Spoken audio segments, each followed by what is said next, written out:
సనాతన ధర్మము, యుగ ధర్మము. సనాతన ధర్మం గురించి మనకి సర్వత్రా ఉన్నదే. అయితే ఒక్కొక్క యుగానికి ఒక్కొక్క ధర్మాన్ని మనకి వేదశాస్త్రాల్లో పురాణాల్లో చెప్పబడింది కదా. ఈ సనాతన ధర్మం, యుగ ధర్మం రెండింటినీ సమన్వయం చేసుకొని ఆధునిక కాలంలో ఆసక్తులైనటువంటి వారు ఎట్లా ముందుకు వెళ్ళాలి? ఇక్కడ ధర్మం, అదే మన యొక్క సనాతన ధర్మం అనేది ఏదైతే ఉందో ఇది మనిషికి కావాల్సినటువంటి శ్రేయో మార్గానికి, శ్రేయస్సుకి సాధనంగా ఉన్నది.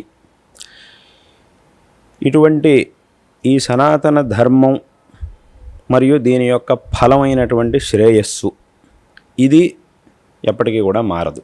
ఈ ఫలం, ఈ కారణం, దీన్నే కార్యకారణ భావం అని అంటారు. ఈ కార్యకారణ భావం అనేది ఎప్పటికీ కూడా మారదు, అది ఒకేలా ఉంటుంది. అయితే ఇప్పుడు మీరు అడిగినట్టుగా ఒక్కొక్క యుగంలోనూ ఆ ధర్మానికి సంబంధించినటువంటి కొన్ని విషయాలు, కొన్ని ఆచరణలు మారుతూ ఉంటాయి. ఎందుకంటే ధర్మం అంటే ఇక్కడ ఆచరణమే ముఖ్యం. ధర్మాన్ని ఆచరించడం అనేది ఏదైతే ఉందో అదే ఇక్కడ ముఖ్యమైనటువంటి విషయం. ఇక్కడ ఈ ఆచరణ విషయంలో ఒక్కొక్క యుగంలోనూ ఒక్కొక్క మార్పు అనేది ఉంటూ ఉంటుంది. ఒక యుగంలో ఒకదాన్ని ఆచరిస్తే దానివల్ల పుణ్యం వస్తుంది, అదే ఆచరణని ఇంకో యుగంలో చేస్తే తద్విరుద్ధమైనటువంటి ఫలాన్ని ఇస్తుంది అనేటటువంటిది శాస్త్రముల్లో చెప్పబడింది. అంటే ఇప్పుడు ఉదాహరణ చెప్పాలంటే, అంటే ఈ 4 యుగాలు, ఒక్కొక్క యుగంలో ఒక్కొక్క వ్యవస్థ, దీనంతటిని కూడా పరమేశ్వరుడు చేసి ఉన్నాడు. ఎలా అనంటే ఇప్పుడు ప్రతి సంవత్సరం ఎండాకాలం వస్తుంది, వర్షాకాలం వస్తుంది, చలికాలం వస్తుంది, ఇలా అన్ని కాలాలు వస్తూ ఉంటాయి. ఒక్కొక్క కాలంలోనూ మనం చేయవలసినటువంటి పనులు, తీసుకోవాల్సినటువంటి జాగ్రత్తలు అవన్నీ కూడా కొన్ని ఉంటాయి. అన్ని కాలాల్లోనూ అన్ని పనులనే ఒకేలాగా మనం చేయలేం. ఒక్కొక్క కాలం, ఇప్పుడు ఎండాకాలంలో చేయగలిగిన పనిని వర్షాకాలంలో చేయలేం, వర్షాకాలంలో చేయగలిగిన దాన్ని ఎండాకాలంలో చేయకూడదు. ఇలా రకరకాలుగా ఉంటాయి. అదేవిధంగా భగవంతుడు ఈ సృష్టిని చేసి వెనకటి సృష్టిలో ఉన్నటువంటి జీవులందరూ కూడా చేసినటువంటి కర్మలు ఏవైతే ఉన్నాయో, రకరకాల కర్మలు, ప్రతి జీవుడు, ప్రతి మనిషి ఒక్కొక్క రోజు ఒక్కొక్క విధమైనటువంటి రకరకాల పనులను చేస్తూనే ఉంటాడు. దాంట్లో పుణ్యకర్మలు ఉన్నాయి, పాపకర్మలు ఉన్నాయి, సామాన్యమైనటువంటి లౌకిక కర్మలు ఉన్నాయి, అన్నీ ఉన్నాయి. ఇలా అన్ని రకాల పనులని చేస్తూ ఉన్నాడు. ఇలా మొత్తం 4 అన్ని యుగాల్లోనూ చేసినటువంటి పనులను కనుక తీసుకుంటే అవి చాలా ఉంటాయి. కాబట్టి ఆ క్రితం సృష్టిలో చేసినటువంటి కర్మలు ఏవైతే ఉన్నాయో వాటన్నిటి యొక్క ఫలాల్ని పెట్టుకొని భగవంతుడు మళ్ళీ ఈ సృష్టిని చేశాడు అని మనకి శాస్త్రములు చెబుతూ ఉన్నాయి. ఈ సృష్టిలో మళ్ళీ ఆ ఫలాలన్నిటినీ కూడా అందరికీ ఇవ్వాలి, ఆ కర్మల యొక్క ఫలాలన్నిటినీ కూడా అందరికీ ఇస్తూ ఉండాలి. ఇవ్వడం కోసం ఒక ఏర్పాటుని చెయ్యాలి. దానికోసం ఈ 4 యుగాలు అని భగవంతుడు ఏర్పాటు చేసి ఒక్కొక్క యుగంలోనూ ఒక్కొక్క విధమైనటువంటి కర్మఫలాల్ని అందరికీ ఇవ్వడం కోసం ఈ ఒక వ్యవస్థని చేసి ఉన్నాడు. కాబట్టి ఏమవుతుంది అంటే ఈ ఒక్కొక్క యుగానికి ఉన్నటువంటి ధర్మాలు, దానివల్ల వచ్చేటటువంటి ఫలితాలు అవన్నీ కూడా రకరకాలుగా మారుతూ ఉంటాయి. అదేవిధంగా ప్రస్తుతం ఇప్పుడు ఉన్నటువంటి కలియుగంలో చాలా ధర్మాలని, వాటన్నింటినీ కూడా కలియుగానికి సంబంధించిన వాటిని చెప్పారు. వేదముల్లో ఉన్నాయి, పురాణాలు, ఇతిహాసాదులన్నింటిలో కూడా ఆయా ధర్మాలని చెప్పారు. అయితే ముఖ్యంగా మనం చేయవలసినటువంటిది ఏమిటి అని అంటే, విశేషంగా ఈ ధర్మాచరణ అనేది చేస్తూ ఉన్నప్పుడు అసలుగా ధర్మం మనకి ఏం చెబుతోంది అనంటే, సంపూర్ణంగా ఈ సనాతన ధర్మం, ఈ వైదిక వాంగ్మయం ఇవన్నీ కూడా మనకి ఏం చెబుతూ ఉన్నాయి అనంటే 2 పనులు. ప్రతి మనిషి చేయవలసినటువంటివి 2 పనులు. ఈ రెండిట్లో మొట్టమొదటిది భగవద్ ఆరాధన, భగవత్ సేవ. రెండవది పరోపకారం. ఈ రెండిటినీ చెయ్యాలి అని శాస్త్రములు మనకి చెబుతున్నాయి. సంపూర్ణమైనటువంటి సనాతన ధర్మం యొక్క ఉపదేశమే ఇక్కడ ఉంటుంది, ఈ 2 విషయాల్లో ఉంటుంది. ఎన్ని గ్రంథాలు చూసినా, ఏ శాస్త్రాలు, ఏ పురాణాలు, ఏ ఇతిహాసాలు, ఏ ఉపాఖ్యానాలు ఏం తీసుకున్నా కూడా చివర్లో ఈ 2 చోట్ల, ఈ 2 విషయాల్లో ఏదో ఒక దానికే వచ్చి ఆగుతుంది. అది ఇంకెక్కడికి వెళ్ళదు, ఈ 2 విషయాలే ఉండేది. ఇంకా దాని లోపలికి వెళ్ళినప్పుడు, ఈ 2 విషయాల్లోనూ ఒక్కొక్క విషయం లోపలికి వెళ్ళినప్పుడు ఇంకా రకరకాల ఆచరణలు అవన్నీ కూడా ఉంటూ ఉంటాయి. వీటన్నిటిలో మనకి ఏది ప్రమాణం అనంటే వేదములు, ఆ వేదములను అనుసరించి వచ్చినటువంటి శాస్త్రములు, ఆ శాస్త్రముల్ని ఎరిగినటువంటి శిష్టులు, మన పూర్వీకులు ఎవరైతే ఉన్నారో వారు ఆచరిస్తూ వస్తున్నటువంటి విషయాలు, ఈ మూడిటి ద్వారా ఈ యుగానికి, ఈ కాలానికి సంబంధించినటువంటి ధర్మాలు ఏమిటి, ఏ ధర్మముల్ని ఆచరిస్తూ మనం ముందుకెళ్ళాలి శ్రేయస్సు కోసం అనేటటువంటి విషయాల్ని మనం తెలుసుకోవాలి. శాస్త్రములు మనకు ఎలాగో చెబుతూనే ఉన్నాయి. అలాగే ఆ శాస్త్రముల్ని తెలుసుకున్నటువంటి వారు, మన పూర్వీకులు ఎవరైతే ఉన్నారో వాళ్ళు ఏ ఆచరణను చేస్తూ వచ్చారో దాన్ని మనం చెయ్యాలి. ఒకవేళ మనం చేస్తున్నటువంటి ఆచరణ ఏదైతే ఉందో, వెనకటి నుంచి వచ్చినటువంటి ఆచరణ ఏదైతే ఉందో అది మనకి ఇప్పుడు చేయడం సాధ్యపడక దాన్ని తగ్గించుకోవాలన్నా కూడా, అథవా వెనకటి వాళ్ళకి అవకాశం తక్కువ ఉండింది కాబట్టి ఆ సౌకర్యాలు తక్కువ ఉన్నాయి కాబట్టి అంత చేయలేకపోయారు, కానీ ఇప్పుడు మనకి సౌకర్యాలు అవకాశం పెరిగింది కాబట్టి ఇంకా మేము ఏదైనా చెయ్యాలి అనే ఆలోచన వచ్చినా కూడా, వచ్చినటువంటి ఆచరణ అంటే అక్కడికి ఈ యుగ ధర్మాలు ఏమిటి, ఈ యుగంలో మనం ఆచరించవలసినటువంటివి ఏమిటి, ప్రత్యేకంగా ఇప్పుడు మనం ఆచరించవలసినటువంటివి ఏమిటి అనే విషయాల్ని ప్రాచీన పరంపర నుంచి ఏ పెద్దవాళ్ళు మనకు ఉపదేశించారో ఈ మార్గాన్ని, శాస్త్రములు వాట్ల ద్వారా, అలాగే ఆ శాస్త్రజ్ఞులైనటువంటి సాంప్రదాయికమైనటువంటి విద్వాంసులు, గురువులు, వారి ద్వారా మనం ఈ విషయాలన్నింటినీ కూడా తెలుసుకోవాలి. తెలుసుకొని ఇప్పుడు ఏం ఆచరణ చేయాలి, చేస్తున్న ఆచరణ ఇంకా పెంచుకోవాలన్నా కూడా అథవా తగ్గించుకోవాలన్నా కూడా, అవకాశం లేక తగ్గించుకోవాలన్నా, అవకాశం ఉండి సామర్థ్యం ఉండి ఇంకా ఎక్కువగా చేయాలనుకున్నా కూడా వాళ్ళ యొక్క మార్గదర్శనాన్ని పొంది విశేషంగా ఆచరణ చేయాలి. ఇటువంటి విషయాల్లో అంటే శాస్త్రముల్ని మాత్రమే అవలోకన చేసి అక్కడ ఇది ఈ యుగానికి సంబంధించిందా ఆ యుగానికి సంబంధించిందా అనేదాన్ని మనమే నిర్ణయం చేయడం కష్టం. ఎందుకు అనంటే దానికి సంబంధించినటువంటి న్యాయాలు అని అంటారు శాస్త్రంలో. విశేషంగా ఈ మీమాంసాది శాస్త్రాల్లో న్యాయ వ్యుత్పాదన అని చేస్తారు. ఈ న్యాయ వ్యుత్పాదన అంటే ఏమిటి అని అంటే ఒక విషయాన్ని ఎలా నిర్ణయం చెయ్యాలి అనేటటువంటి మార్గాన్ని చూపించడమే న్యాయ వ్యుత్పాదన అని అంటారు.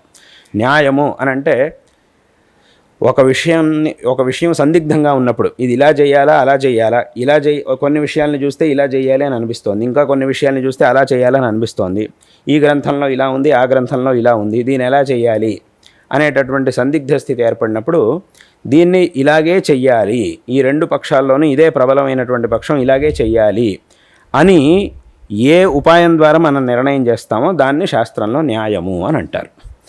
ఇటువంటి న్యాయములని పెట్టుకొని ఎలా నిర్ణయించాలి ఈ శాస్త్రానికి సంబంధించినటువంటి ధర్మానికి సంబంధించినటువంటి విషయాల్ని ఎలా నిర్ణయించాలి అనేదాన్ని విశేషంగా మీమాంసా శాస్త్రంలో చూపించారు. ఆ మీమాంసా శాస్త్రంలో చూపించినటువంటి న్యాయాలు, అలాగే వేదాంతంలో చూపించినటువంటి న్యాయాలు, వీటన్నిటి ద్వారా ఆ విషయ నిర్ణయాన్ని మనం చేయగలుగుతాం. అయితే ఇదంతా చెయ్యాలి అని అంటే ముందు ఆ న్యాయాలన్నీ కూడా చక్కగా తెలిసి ఉన్నటువంటి వారై ఉండాలి. మనకైనా తెలిసి ఉండాలి, అథవా తెలిసినటువంటి వారి దగ్గర నుంచైనా మనం ఆ నిర్ణయాన్ని పొందాలి. కాబట్టి ఈ విధంగా యుగానికి సంబంధించినటువంటి ఆయా విషయాలు ఏవైతే ఉంటాయో, ఇప్పుడు ఈ భగవదారాధన చేయడం, పరోపకారం చేయడం అనేది అది సర్వసామాన్యం, ఎప్పటికైనా అంతే, ఏ యుగానికైనా ఎప్పటికైనా కూడా అంతే, అది ఎప్పటికీ మారదు. దీన్ని చేయడం ద్వారా మళ్ళీ ఆ భగవదారాధన అన్నప్పుడు ముందు ఈ సగుణోపాసన ఇవన్నీ వస్తాయి, ఆ తర్వాత మళ్ళీ నిర్గుణ జ్ఞానం ఇవన్నీ కూడా దాంట్లో ఉంటాయి. పరోపకారం అనేది రకరకాలుగా ఉంటుంది. ఎప్పుడు ఎవరికి ఏం కావాలో అది మన వల్ల ఏది సాధ్యం అవుతుందో దాన్ని వాళ్ళకి అందించడం, ఇదే ఉపకారం, పరోపకారం. ఈ విషయాలు మాత్రం ఎప్పటికీ మారవు. ఆయా యుగాల్లో వచ్చేటటువంటి విషయాలు ఉన్నటువంటి ధర్మాల్ని మనం ఎలా తెలుసుకోవాలి అని అంటే ఈ విధంగా ఈ న్యాయ వ్యుత్పాదన చేయడం ద్వారా ఉన్నటువంటి సందేహాలన్నింటినీ కూడా పరిహరించి ఎవరైతే ఆ విషయాన్ని మనకి నిర్ణయం చేయగలుగుతారో, చేసి చెప్పగలుగుతారో అటువంటి వాళ్ళ దగ్గర నుంచి మనం ఆ విషయాల్ని తెలుసుకోవాలి. కాబట్టి ఇక్కడ సామాన్యంగా ఉండేటటువంటి ధర్మస్వరూపం అనేది ఒకటి ఉంటుంది. ఆయా విషయాల్లో ఆయా యుగాల్లో ఆచరించవలసినటువంటి భగవంతుడు చేసినటువంటి వ్యవస్థ, ఒక్కొక్క యుగంలో ఎలాగైతే ప్రకృతే ఒక వ్యవస్థ చేసింది మనకి, వర్షాకాలంలో అయితే ఇలా ఉండాలి, ఎండాకాలంలో అయితే ఇలా ఉండాలి, ఇలాంటి పనులను ఎండాకాలంలో చేయగలుగుతాం. తర్వాత ప్రకృతిలోనూ కూడా ఎండాకాలం అయితే మనకి ఫలాలు వస్తాయి, ఇటువంటి ఫలం మనకి లభిస్తుంది, వర్షాకాలంలో వేరేలా ఉంటుంది, చలికాలం అయితే ఒకటి వస్తుంది, ఇలా ఒక్కొక్క రకంగా ఒక్కొక్క సమయంలో ఇదంతా కూడా భగవంతుడు ఏర్పాటు చేసినట్టుగా ఇక్కడ కూడా అలాగే ఉంటుంది. కాబట్టి దీన్ని మనం ఆ శాస్త్రముల్లో చూపించినటువంటి నిర్ణయాలు ఏవైతే ఉన్నాయో, అందుకే శాస్త్రంలో ఏం చేశారు అనంటే ఈ ధర్మానికి సంబంధించినటువంటి సందేహాలు, ఆ ప్రశ్నలు అవన్నీ కూడా ఒక్కొక్క సందర్భంలో ఒక్కొక్కలా వస్తూ ఉంటాయి. కాబట్టి ఎప్పుడు ఎలాంటి సందేహం వచ్చినా కూడా దాన్ని నిర్ణయించడానికి కావలసినటువంటి ఉపాయాలని శాస్త్రంలో చూపించారు. ఆ ఉపాయాలను పెట్టుకొని మనం ఆయా సందర్భంలో వచ్చినటువంటి ఏ సందర్భానికైనా ఆ ఉపాయాలు పనికొస్తాయి. వాటన్నిటిని కూడా ఈ మీమాంసా శాస్త్రం వీటన్నిటిలోనూ వాటిని చూపించారు. వాటిని పెట్టుకొని మనం ఆయా సందర్భాల్లో ఎలా చేయాలని దాన్ని నిర్ణయం చేసి ఎవరైతే ఆ శాస్త్రజ్ఞులై ఉన్నారో గురువులు విద్వాంసులు వాళ్ళ ద్వారా మనం దాని యొక్క నిర్ణయాన్ని చేసుకోవాలి.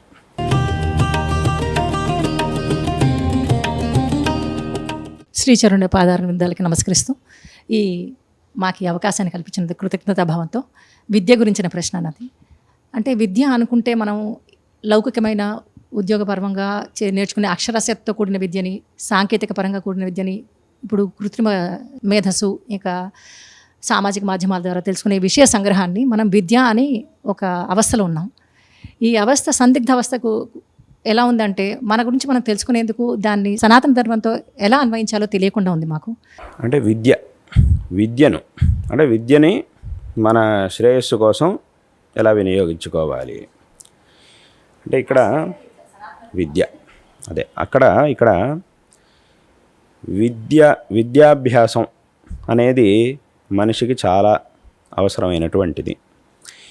ఈ విద్యాభ్యాసం చేయడం ద్వారా మనకేం లభిస్తుంది అంటే జ్ఞానం లభిస్తుంది. ఈ జ్ఞానం అనేది మనకి ఎలా ఉపయోగపడుతుంది అనంటే ఈ జ్ఞానం అనేది ఏం చేస్తుంది అనంటే ఒక వ్యక్తిని ప్రపంచం ముందు దృఢంగా నిలబెడుతుంది. విద్య ఉన్నటువంటి వ్యక్తి ప్రపంచం ముందు అన్ని సమస్యల ముందు కూడా దృఢంగా నిలబడగలుగుతాడు. ఆ జ్ఞానం ఉన్నటువంటి వ్యక్తి అంటే అభ్యాసం చేయడం ద్వారా ఆ జ్ఞానాన్ని పొందినటువంటి వ్యక్తి ఎవరైతే ఉంటాడో అతడు ఈ ప్రపంచం ముందు దృఢంగా నిలబడగలుగుతాడు. కాబట్టి విద్యాభ్యాసం ద్వారా విద్య అంటే ఆ విద్యనే జ్ఞానం అని అంటాం. విద్యా జ్ఞానం రెండు ఒకటే. దాని యొక్క అభ్యాసాన్ని, దాన్ని నేర్చుకోవడాన్ని విద్యా అభ్యాసం అని అంటారు. కాబట్టి విద్యాభ్యాసం ద్వారా మనం పొందవలసినటువంటిది జ్ఞానం. ఈ జ్ఞానం అనేది ఏదైతే ఉందో ఇది మనల్ని ప్రపంచం ముందు దృఢంగా నిలబెడుతుంది. ప్రపంచం ముందు మనం దృఢంగా నిలబడాలి అని అంటే దానికి ఈ జ్ఞానం అనేదే చాలా అవసరమైనటువంటిది. అంటే ఇప్పుడు ఒక ఉదాహరణ చెప్పాలంటే 10 మంది ఉన్నారు అథవా 25 మంది ఉన్నారు. వాళ్ళల్లో ఉన్నటువంటి ఎవరికో ఏదో శరీరంలో ఏదో అనారోగ్యం, ఏదో ఉన్నటువంటి శరీరంలో ఏదో ఇబ్బంది వచ్చింది, ఆ క్షణంలో ఏదో ఇబ్బంది వచ్చింది. అప్పుడు మిగతా వాళ్ళంతా ఏం చేస్తారు, అయ్యో ఏదో ఇబ్బంది వచ్చింది, ఏదో అయిపోయింది అని భయపడిపోతూ ఉంటారు అందరూ. అదే ఆ 25 మందిలో ఎవరైనా ఒక డాక్టర్ ఉన్నాడు అని అంటే వెంటనే ఆయన ఏం చేస్తాడు, ఏమైంది నేనున్నాను, ఏం భయపడద్దు, ఏం జరిగింది అని చెప్పి ఆయన ముందుకు వస్తాడు. ముందుకొచ్చి చూసి దానికి ఏం జరిగింది, ఏం చేయాలి అనే దాన్ని వెంటనే ఆయన చెప్పగలుగుతాడు. మరి మిగతా వాళ్ళందరూనేమో అయ్యో ఇట్లా అయిపోయింది, ఏదో అయిపోయింది ఈయనకి అని చెప్పి అందరూ భయపడుతూ ఉంటే ఒక వ్యక్తి మాత్రం వాళ్ళ ధైర్యంగా వచ్చి ఏం జరిగింది, నేనున్నాను, భయపడద్దు అని చెప్పి ముందుకు వస్తున్నాడు అని అంటే అది అక్కడ ఏమిటి కారణం? ఆయన అలా అటువంటి సమస్య వచ్చిన స్థితిలో ఒక మనిషి అలా ముందుకు వస్తున్నాడు అని అంటే దానికి ఏమిటి కారణం అంటే ఆ విద్య అనేది. ఎందుకంటే ఆయనకు ఆ విద్య తెలుసు కాబట్టి, ఆ వైద్యశాస్త్రం తెలిసినటువంటి వ్యక్తిగా ఆయన ముందుకు వచ్చి నిలబడుతున్నాడు. కాబట్టి ఈ విద్య అనేది ఏం చేస్తుంది అని అంటే మనిషిని దృఢంగా చేస్తుంది, దృఢంగా ఉండేట్టుగా చేస్తుంది. కాబట్టి ఈ విద్య అనేది మనిషికి చాలా అవసరం. ఇప్పుడు మనిషికి సంపదలు, ఐశ్వర్యం కావాలి, అధికారం, ఇవన్నీ కూడా కావాల్సిందే. కానీ అవన్నీ కూడా సరైన మార్గంలో వినియోగింపబడాలి అని అంటే మళ్ళీ జ్ఞానమే కావాలి. అధికారాన్ని సరిగ్గా నిర్వహించాలి. ఒక అధికారి ఉన్నాడు, ఒక అధికార స్థానంలో ఉన్నటువంటి వ్యక్తి ఉన్నాడు. ఆ వ్యక్తికి విద్య లేదు, ఏదో అధికారం ఉంది, ఏదో పరంపరగా ఏదో అధికారం వచ్చింది, ఆ అధికార స్థానంలోకి వచ్చి కూర్చున్నాడు. కానీ తర్వాత తన అధికారాన్ని సరిగ్గా నిర్వర్తించాలి అని అంటే మళ్ళీ విద్య ఉన్నటువంటి తనకైనా విద్య కావాలి, అథవా విద్య ఉన్నటువంటి వ్యక్తి యొక్క సహకారమైనా కావాలి. అది ఉంటేనే తన అధికారాన్ని సరిగ్గా నిర్వహించగలుగుతాడు, లేకపోతే ఆ స్థానంలో ఎక్కువ రోజులు ఉండలేడు. ఐశ్వర్యం కూడా అంతే. ఐశ్వర్యాన్ని సరిగ్గా వినియోగించాలి అథవా దాన్ని ఇంకా రెట్టింపు చేయాలి అని అంటే దానికి ఆ విద్య అనేది, జ్ఞానం అనేది, ఆ విషయాలకు సంబంధించినటువంటి జ్ఞానం అనేది కావాల్సిందే. కాబట్టి ఈ జ్ఞానం అనేది మనిషికి, ఈ ప్రపంచానికి, మనిషికి చాలా అవసరం. ఇంకా దీంట్లో ఇంకా మనం విచారణ చేస్తున్నప్పుడు, ఇంకా ఆలోచన చేస్తే కనుక ఈ జ్ఞానం అనేది 2 రకాలు. ఎప్పుడైనా కూడా ఒక జ్ఞానం అనేది ఏదైతే ఉంటుందో ఆ జ్ఞానంలో ఒక విషయం అనేది ఉంటుంది. అంటే ఒక విషయానికి సంబంధించినటువంటి జ్ఞానం అనేది ఉంటుంది అన్ని చోట్ల కూడా. ఏ జ్ఞానం అయినా కూడా దానికి సంబంధించినటువంటి విషయం ఒకటి ఉంటుంది, దీని యొక్క జ్ఞానం అని అంటాం. కాబట్టి ప్రతి జ్ఞానము కూడా ఒక విషయానికి సంబంధించినటువంటి జ్ఞానంగానే ఉంటుంది. ఇక్కడ మనం జ్ఞానాన్ని 2 రకాలుగా చూసుకోవచ్చు. ఒకటి ఇప్పుడు చెప్పినట్టుగా లౌకికమైనటువంటి విషయాలకు సంబంధించినటువంటి జ్ఞానం. ఈ లౌకికమైనటువంటి విషయాలకు సంబంధించినటువంటి జ్ఞానం అనేది ఏదైతే ఉంటుందో అది ఇందాక చెప్పినట్టుగా ఈ లోకంలో మనం ఎటువంటి సమస్యలు వచ్చినా ఏమొచ్చినా కూడా మనల్ని దృఢంగా నిలబెడుతుంది. ఈ లోకానికి సంబంధించినటువంటి విషయాలన్నింటిలో కూడా మనం సరిగ్గా ఆయా పనులన్నీ చక్కగా చేస్తూ మనం బాగుండడానికి, మన జీవితం చక్కగా సాగడానికి, మన వల్ల నలుగురు ఉపయోగపడడానికి అది ఉపయోగపడుతుంది ఈ జ్ఞానం అనేది. అయితే దీని ప్రయోజనం ఎంతవరకు మనకి లభిస్తుంది అని అంటే ఎప్పటివరకైతే మనం ఈ శరీరంలో ఉంటామో అప్పటి వరకు మాత్రమే దీని ఫలం మనకి లభిస్తుంది. ఎందుకంటే ఇప్పుడు ఒక ఇందాక చెప్పినట్టు ఒక డాక్టర్ ఉన్నాడు. ఆయన ఎప్పటి వరకు డాక్టరు, ఈ జన్మలో ఈ శరీరంలో ఉన్నంత వరకు మాత్రమే ఆయన డాక్టర్గా ఉంటాడు. ఈ శరీరం అయిపోయింది, మళ్ళీ ఇంకో జన్మ వచ్చింది. కిందటి జన్మలో చదువుకున్న విద్య, కిందటి జన్మలో ఆయన ఎంబీబీఎస్ చేస్తే ఈ జన్మలో ఆయన వైద్యం చేయలేడు. అది కిందటి జన్మకే అది అయిపోయింది. కాబట్టి ఈ లౌకికమైనటువంటి విషయాలకు సంబంధించిన జ్ఞానం అనేది ఏదైతే ఉంటుందో అది మనం ఈ శరీరంలో ఉన్నంత వరకు, ఈ లోకంలో ఉన్నంత వరకు అది మనకు ఉపయోగపడుతుంది. అందులో సందేహం లేదు, తప్పకుండా మనకు ఉపయోగపడుతుంది. అంటే మనం ఈ జీవితాన్ని సాగించడానికి, అలాగే మన వల్ల నలుగురు బాగుపడడానికి దానికి ఉపయోగపడుతుంది. ఇది లౌకికమైనటువంటి జ్ఞానం, అది పరిమితమైనటువంటిది. ఇంకా రెండో జ్ఞానం అనేది ఏదైతే ఉందో ఆ జ్ఞానం ఎటువంటిది అని అంటే, ఇప్పుడు మనకి మనుష్య జన్మ అనేది లభించింది. ఈ జన్మ లభించిన తర్వాత మనం ఏం చేస్తున్నాము అని అంటే చదువుకొని మొట్టమొదట మనకు కావాల్సినటువంటి సామాన్యమైనటువంటి విద్యని పొంది ఆ తర్వాత ఇంకా విశేషంగా నేను డాక్టర్ అవ్వాలి, అథవా ఇంజనీర్ అవ్వాలి, ఇంకేదో పోలీస్ అవ్వాలి అని చెప్పి మనం తర్వాత ఆలోచించి ఇలా చేస్తే నేను జీవితంలో బాగుపడతాను, నాకు బాగుంటుంది జీవితంలో, అలాగే వేరే వాళ్ళు కూడా నేను ఏదైనా చేయొచ్చు అనేటటువంటి ఆలోచనతో తర్వాత మనం అవన్నీ చదువుతున్నారు. అందరూ కూడా అవన్నీ చదువుతున్నారు. కాబట్టి అక్కడికి ఏమైంది అంటే, ఇలా ఉంటే కనుక నా జీవితంలో నేను చక్కగా హాయిగా ఉండగలుగుతాను, దీని ద్వారా సంపాదన జరుగుతుంది, హాయిగా ఉండగలుగుతాను అని అనుకుంటూ ఆయా విద్యల్ని చదువుతున్నారు. అంటే అక్కడికి ఏమైంది అంటే, ఈ లౌకికమైనటువంటి విద్యల వల్ల ఈ జీవితాన్ని సాగించడానికి కావలసినటువంటి సంపత్తు ఇత్యాదులన్నీ కూడా మనకి లభిస్తాయి. కానీ ఇక్కడ మనం ఇంతవరకు మాత్రమే ఆలోచిస్తే సరిపోదు. ఇది జన్మ మనకు వచ్చింది కాబట్టి దీన్ని ఎలా నడిపించాలి అనే ఆలోచనలో పడి ఇలా కనుక నేను ఛాయిగా చదువుకుంటే దానివల్ల నాకు చాలా ఉపయోగపడుతుంది, జీవితంలో నేను సుఖంగా ఉండగలుగుతాను, కాబట్టి చదువుకోవాలి అని తర్వాత మనం చదువుకుంటున్నాం. కానీ మనం ఆలోచన ఎక్కడి నుంచి మొదలెట్టాలి అని అంటే, అసలు ఈ జన్మ అనేది ఎందుకు వచ్చింది? ఎందుకంటే ఈ జన్మ అనేది అంత సుఖంగా ఏం లేదు కదా, ఎవరి జీవితం అంత సుఖంగా సాగదు కదా ప్రపంచంలో. పుట్టినప్పటి నుంచి చివరి వరకు మధ్యలో ఎన్నో రకాల కష్టాలను చూస్తున్నాను. అక్కడక్కడ ఏదో సుఖం వచ్చి కానీ దుఃఖమే ఎక్కువగా ఉండేది. కాబట్టి ఇటువంటి దుఃఖమయమైనటువంటి ఈ జన్మ అనేది ఏదైతే ఉందో ఇది అసలు ఎందుకు వచ్చింది? దీని నుంచి మనం ఎలా బయటపడాలి? దీని నుంచి బయటపడడానికి ఏదైనా ఒక మార్గం ఉందా అసలు? అథవా ఇది ఇంతేనా? దీని నుంచి బయటపడడానికి ఏదైనా ఒక మార్గం ఉందా? ఒక ఉపాయం దీనికోసం ఏదైనా ఉందా అని అంటే, దీన్ని ఎలా సార్థకపరుచుకోవాలి అని అంటే ఈ రకంగా కూడా మనం ఆలోచించాలి. ఇలా మనం ఆలోచించినప్పుడు దీని నుంచి బయటపడడానికి ఒక మార్గం ఉంది, ఖచ్చితంగా ఉండనే ఉంది. అది ఏమిటి? ఆ మార్గం ఏమిటి అని అంటే, ఈ జన్మ అనేది రావడానికి అసలు కారణం ఏమిటి అనేదాన్ని మనం విచారించినప్పుడు దీనికి ఒక కారణం ఉంది. ఆ కారణాన్ని గనక మనం నివారించగలిగితే ఈ జన్మని కూడా ఈ జన్మలో వచ్చేటటువంటి దుఃఖాలు వీటన్నిటిని కూడా మనం నివారించుకోగలుగుతాం. అదేమిటి? ఈ జన్మ, ఈ సంసారం రావడానికి కారణం ఏమిటి అని అంటే దాన్నే శాస్త్రముల్లో అజ్ఞానము అని చెప్పారు. అజ్ఞానము, అవిద్య ఇత్యాది రకరకాల శబ్దాలతో దాన్ని చెప్పారు. ఈ అవిద్య అంటే ఏమిటి? అజ్ఞానం. అజ్ఞానం పోవాలి అని అంటే ఆ అజ్ఞానాన్ని కనుక మనం నివారించుకుంటే అజ్ఞానం ద్వారా వచ్చినటువంటి సంసారాన్ని కూడా మనం నివారించుకోగలుగుతాం. సంసారం, దుఃఖం వీటన్నింటినీ కూడా మనం నివారించుకోగలుగుతాం. ఆ అజ్ఞానాన్ని ఎలా నివారించుకోవాలి అని అంటే, అజ్ఞానాన్ని నివారించుకోవడానికి ఉన్నటువంటి ఒకే ఒక ఉపాయం ఈ ప్రపంచంలో ఏమిటి అని అంటే జ్ఞానం. ఇప్పుడు అంధకారాన్ని నివారించాలి అని అంటే ఉన్నటువంటి ఒకే ఒక మార్గం ఏమిటి? ప్రకాశం, వెలుగు. ఆ వెలుగు అనేది ఉంటేనే అది కాకుండా ఇంకేం చేసినా కూడా అంధకారం పోదు. అదేవిధంగా అజ్ఞానం నుంచి ఈ సంసారం ఇదంతా కూడా ఏర్పడింది కాబట్టి ఈ అజ్ఞానం అనేది పోవాలి అని అంటే దానికి ఉన్నటువంటి ఏకమాత్రమైనటువంటి మార్గం అంటే జ్ఞానం. ఆ జ్ఞానం ద్వారా ఏం జరుగుతోంది అని అంటే, ఈ అజ్ఞానం పోయి దీని ద్వారా వచ్చినటువంటి సంసారం అంతా కూడా పోయి దాని ద్వారా మనకి ఈ దుఃఖాలన్నీ కూడా నివారణ అవుతూ ఉన్నాయి. కాబట్టి అటువంటి జ్ఞానం ఒకటి ఉంది. ఇది లౌకికమైనటువంటి జ్ఞానం కాకుండా ఆ జ్ఞానం అనేది ఒకటి ఉంది. నిజంగా అటువంటి జ్ఞానాన్ని మనం పొందినప్పుడు మన జీవితం అనేది సార్థకం అవుతుంది. ఆ జ్ఞానాన్ని పొంది తద్వారా మనం ఏ ఫలితాన్ని అయితే పొందుతామో దాన్నే శాస్త్రంలో మోక్షము అని అన్నారు. ఎందుకు అని అంటే మోక్షం అని అంటే ఏమిటి? ఇంకా మళ్ళీ మనకి దుఃఖముల సంబంధం అనేది రాదు, అలాగే శాశ్వతమైనటువంటి ఉత్కృష్టమైనటువంటి సుఖం అనేది మనకి లభిస్తుంది. దాన్నే మోక్షము అని అంటే. ఈ సంసారం మోక్షం అంటే ఏమిటి? ముక్తి అంటే విడుదల. దేని నుంచి విడుదల అని అంటే మనం అనుభవిస్తున్నటువంటి సాంసారికమైనటువంటి దుఃఖాల నుంచి విడుదల. ఈ సాంసారికమైనటువంటి దుఃఖాలన్నిటి నుంచి కూడా విడుదలని పొంది శాశ్వతమైనటువంటి సుఖాన్ని పొందడం అనేది ఏదైతే ఉందో దాన్నే ముక్తి, మోక్షము అని అంటారు. అటువంటి మోక్షం కనుక మనకి రావాలి అని అంటే వీటి నుంచి మనం బయటపడాలి. వీటి నుంచి బయటపడాలి అని అంటే అది జ్ఞానం ద్వారా సాధ్యం అవుతుంది. కాబట్టి ఆ జ్ఞానం అనేది ఒకటి ఉంది.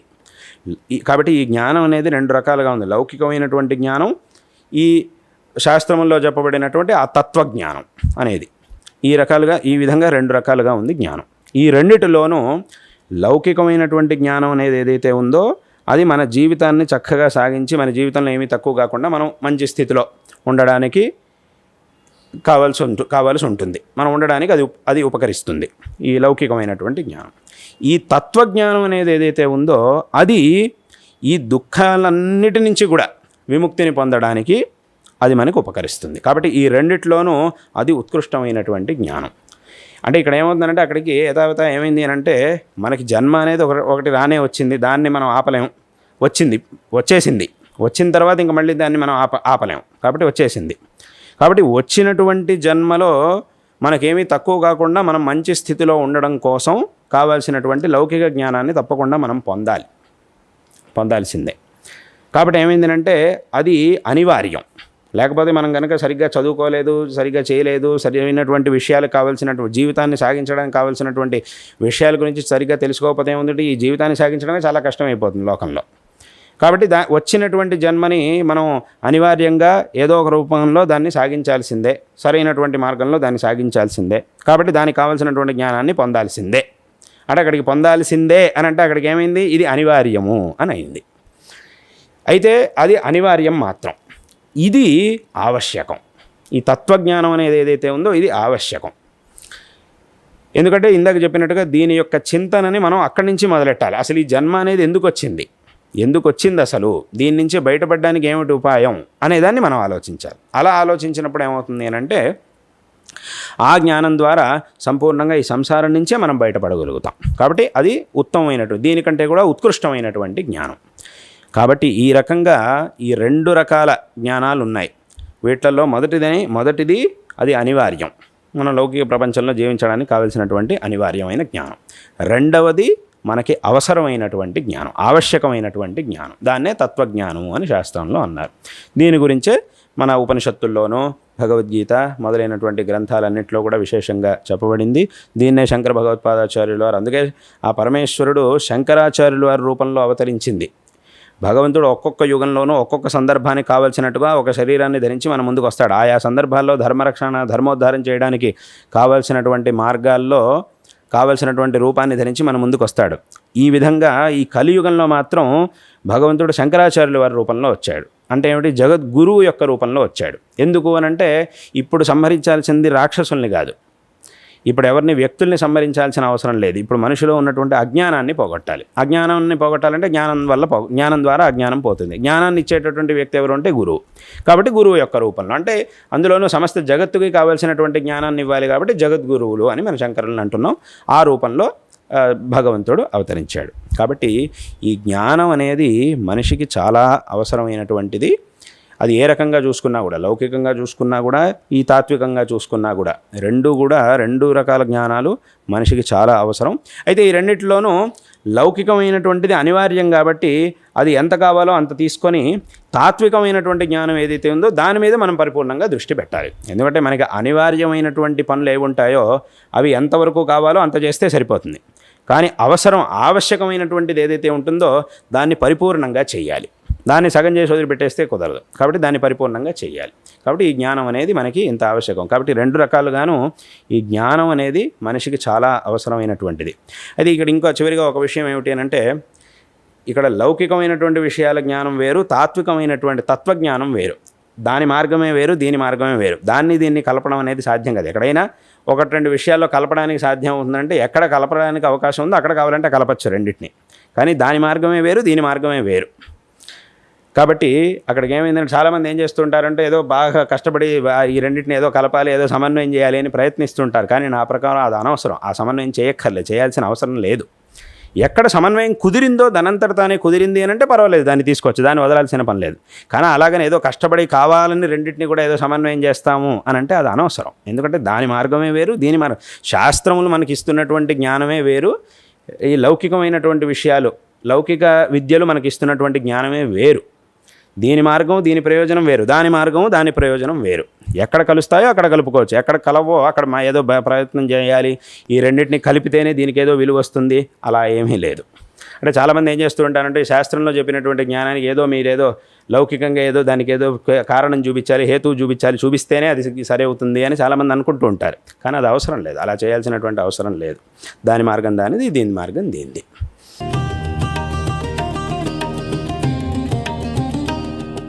ఇప్పుడు జగద్గురువులు వారు సెలవిచ్చినట్టుగా ఈ శాస్త్రజ్ఞానం అనేది ఎంతో ఆవశ్యకమైనది. అయితే శాస్త్రం అంటేనే శాసనం చేసేది. ఈ కాలంలో యువతకి వేరే వాళ్ళ యొక్క శాసనాన్ని స్వీకరించాల్సిన అవసరం ఏముంది, నాకు వాళ్ళకి సంబంధం ఉంటేనే స్వీకరించాలి, ఎప్పుడో ఎవరో చేసిన దానికి నేను తలెందుకు వంచాలి అని ఒక పక్క నుండి, మరొక పక్క నుండి లౌకిక జీవనంలో ఈ శాస్త్రం మనకు ఎలా అయితే జీవించమని చెప్తోందో దాని యొక్క అవసరం ఏముంది. ఎందుకంటే సామాన్యమైన నీతులు, సత్యం చెప్పడం, అహింస, అలాగే పరోపకారము, ఇవన్నీ మనకి లోకతహాని సిద్ధంగా ఉన్నాయి. సత్యం పలకడం మంచిది అనేది మనకి శాస్త్రం చెప్పాల్సిన అవసరం లేకుండానే మనకు తెలుస్తూ ఉంటుంది. వేరే వాళ్ళని బాధ పెట్టడం తప్పు అనేది శాస్త్రం లేకుండానే మనకి తెలుస్తూ ఉంటుంది. ఇట్లాంటి లౌకికమైన నీతులు మనకి శాస్త్రం లేకుండానే తెలుస్తున్నప్పుడు అనే ఆలోచన వాళ్ళకుంది. ఇట్లాంటి లౌకిక నీతులకి శాస్త్రం యొక్క అవసరం లేదు. అలాగే ఎప్పుడో రాసిన గ్రంథాలు, ఎవరో రాసిన గ్రంథాలకి ఇప్పుడు ఈ కాలంలో వేరే చోట్ల ఉన్న నాకు ఏమిటి సంబంధం, దానికి నేనెందుకు తల వంచి దాన్ని స్వీకరించాలి. కాబట్టి శాస్త్రం యొక్క ప్రయోజనం ఇప్పుడు ఏమిటి, నైతిక విలువలు ఉండే కాలంలో శాస్త్రం యొక్క ప్రయోజనం ఏమిటి, ఎప్పుడో ఉన్న శాస్త్రాలకి ఈ కాలంలో ఉండే సంబంధం ఏమిటి అని యువత పక్షం నుండి. అంటే ఈ అహింస, పరోపకారం ఇవన్నీ కూడా లోకం నుంచే సిద్ధమవుతున్నాయి. ఈ నీతులన్నీ కూడా లోకసిద్ధంగా ఉన్నాయి అని అంటే మరి ఎందుకు అందరూ లోకంలో పరోపకారం అందరూ ఎందుకు చేయట్లేదు, అహింసను అందరూ ఎందుకు చేయట్లేదు? ఇవన్నీ కూడా లోకంతో సిద్ధమైనా మాకు శాస్త్రం నుంచి చెప్పాల్సినటువంటి అవసరం లేదు అని అన్నా కూడా మరి లోకతః ఇవి సిద్ధమైనాయి అని అంటే అప్పుడు ఈ లోకంలో ఉండేటటువంటి వాళ్ళందరూ కూడా అలాగే చెయ్యాలి. అంటే అహింసగా ఉండాలి, ఇంకా చెప్పినట్టుగా వేరే వేరే ఏ గుణాలు లోకంతో సిద్ధమవుతున్నాయో అలాగే ఉండాలి. కానీ అలా ఉండట్లేదు లోకంలో. అయితే ఇవి లోకతః సిద్ధమైనా కూడా మళ్ళీ శాస్త్రం మనకి చెప్పాలి. శాస్త్రం ఎందుకు చెప్పాలి అని అంటే, శాస్త్రం అనేది ఇప్పుడు అడిగిన ప్రశ్నలో ఉన్నట్టుగా శాస్త్రం అనేది మనల్ని శాసిస్తుంది. ఒక శాసనాన్ని విన్నప్పుడు మనిషి యొక్క ప్రవృత్తి ఎలా ఉంటుందో మామూలుగా ఒక విషయాన్ని తెలుసుకున్నప్పుడు అలా ఉండదు. ఏదైనా ఒక విషయం వీడికి తెలుసు, కొన్నిసార్లు లోకంలో ఇలా చేస్తే మంచిది అని తెలుసు వీడికి, కానీ చేయడానికి ఏదో వాడిలో ఉన్నటువంటి సోమరితనం, వాడిని ఆ బద్ధకంతో చేయకుండా అలాగే ఉంటాడు. ఇదే పనిని ఒక పెద్ద వ్యక్తి వచ్చి నువ్వు ఇలా చెయ్యాలి అని చెప్పాడు అనుకోండి, వెంటనే వాడు చేస్తాడు. అంటే వీడికి తెలుసు ఆయన ఏ పని చేయమని చెప్పాడో, ఒక అధికారి ఏం పని చేయమని చెప్పాడో అలా చెయ్యాలి అని ముందే తెలుసు వీడికి. కానీ ఏం చేస్తున్నాడు, చెప్పిన తర్వాత ఎలాగైతే వెంటనే ఆ పనిని చేస్తున్నాడో అలాగా చెప్పడం కంటే ముందు చేయట్లేదు, తెలిసినా కూడా చేయట్లేదు. ఏదో రకంగా ఈ తర్వాత చేద్దాంలే, రేపు చేద్దాంలే, ఎల్లుండి చేద్దాంలే అని చెప్పి దాన్ని అలాగే ముందుకు నెట్టుతూ ఉంటాడు. కాబట్టి అక్కడికి ఏమైందంటే ఆ శాసనానికి ఒక బలం అనేది ఉంటుంది. శాసనం అనేది ఏదైతే ఉందో అది మనిషిని ఒక కార్యంలో ప్రవర్తింపజేస్తుంది. ఆ శక్తి శాసనానికి ఉంటుంది. కాబట్టి ఫలానా విషయాన్ని శాస్త్రం మనకి చెప్పింది అని అన్నప్పుడు అప్పుడు మన యొక్క ప్రవృత్తి అనేది వెంటనే దాంట్లో కలుగుతుంది. మనం వెంటనే ఆ పనిని చేయడానికి వెళ్తాం. అయితే ఇక్కడ ఒక విషయం, మళ్ళీ ఇక్కడ ఇంకో ప్రశ్న వస్తుంది. అలాగైతే సరే, ఇప్పుడు లోకతః సిద్ధమైంది కాబట్టి దాన్ని అందరూ అది లోకతః సిద్ధమైతే దాన్ని అందరూ ఎందుకు చేయట్లేదు అనే ప్రశ్న వచ్చింది. అయితే అది లోకతః సిద్ధమైతే సరిపోదు, శాస్త్రములు చెప్పాలి అని చెప్పడం జరిగింది. అదే శాస్త్రములు చెప్పాలని అలాగైతే మరి శాస్త్రములు చెబుతున్నాయి, మరి శాస్త్రములు చెప్పినా కూడా అందరూ ఎందుకు ఆచరణ చేయట్లేదు? మళ్ళీ అక్కడ మనకి ఈ ప్రశ్న రానే వస్తుంది.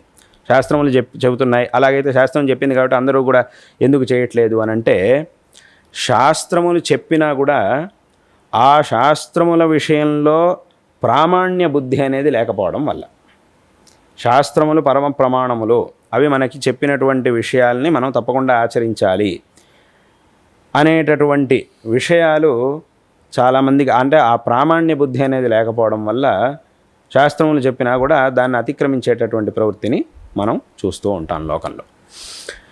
అయితే ఈ శాస్త్రముల యొక్క ప్రామాణ్యాన్ని మనం మొట్టమొదట చక్కగా తెలుసుకోవాలి. ఇంకో విషయం ఏమిటి అనంటే, ఈ శాస్త్రములు ఉన్న విషయాన్ని మనకి తెలియజేస్తాయి తప్ప కొత్తగా ఏదో ఒక విషయాల్ని తయారు చేసి మనకి చెప్పవు. ఇప్పుడు లోకంలో ఏ శాస్త్రమైనా సరే ఉన్న విషయాల్ని పెట్టుకొని ఇది ఏం చేస్తే బాగుంటుంది, ఎలా చేస్తే బాగుంటుంది అనేటటువంటి, ఇప్పుడు ఏదో ఒక విషయం ఉంది, ఇప్పుడు ఒక్కొక్క విషయానికి సంబంధించిన ఒక్కొక్క శాస్త్రం ఉంటుంది. అంటే లౌకికంగా చూస్తే ఏదో వృక్ష శాస్త్రం అని ఒకటి ఉంటుంది, ఏదో పశువులు వాటి యొక్క సంబంధించినట్టు ఒక శాస్త్రం అనేది ఒకటి ఉంటుంది. ఇలా ఒక్కొక్క దానికి ఒక్కొక్క శాస్త్రం అనేది ఉంటుంది.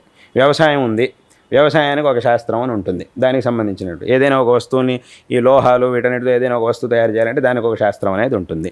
ఇలా ఒక్కొక్క దానికి ఒక్కొక్క శాస్త్రం అని ఉంటుంది. దాని యొక్క నియమావళి, దాన్ని ఎలా చేయాలి అనేటటువంటిదంతా కూడా ఉంటుంది. ఇక్కడ ఇవన్నీ కూడా వీటన్నిటిలోనూ ఇప్పుడు వృక్షాలకు సంబంధించినటువంటి ఒక శాస్త్రం ఉంది. ఆ శాస్త్రం మనకి చాలా విషయాల్ని చెబుతుంది. ఈ పని చేయాలంటే ఇలా చేయాలి, అలా చేయాలి, ఈ వృక్షం ఇలా ఉంటుంది, అలా ఉంటుంది. ఈ శాస్త్రం అన్నీ కూడా ఏం చేస్తున్నాయి, కొత్తగా రకరకాల వృక్షాలనేమి సృష్టించట్లా. ఉన్న వృక్షం ఎలా ఉంటుంది, దాని స్వభావం ఏమిటి, దాన్ని ఎలా చూసుకోవాలి, దానికి సంబంధించినటువంటి విషయాలు ఏంటి అనే దాన్ని తెలియజేస్తోంది.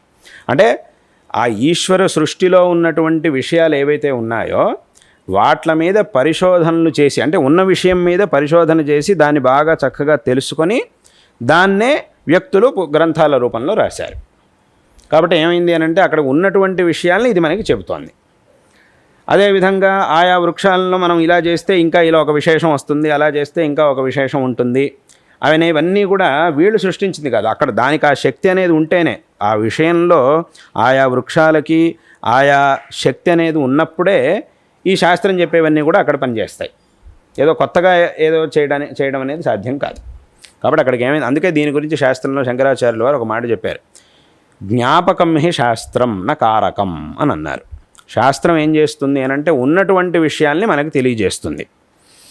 అంటే ఏది సరైనటువంటి మార్గం, మనం ఎలా ఉండాలి, ఎలా ఉంటే మనకి మంచిది, మనం అనుకున్నటువంటి శ్రేయస్సు మనకి తెలుస్తుంది, మనకి లభిస్తుంది అనే విషయాన్ని శాస్త్రం మనకు తెలియజేస్తుందే తప్ప శాస్త్రం కొత్తగా ఒక మార్గాన్ని సృష్టించి ఈ మార్గంలో వెళితే నీకు శ్రేయస్సు అని ఎప్పుడు చెప్పదు.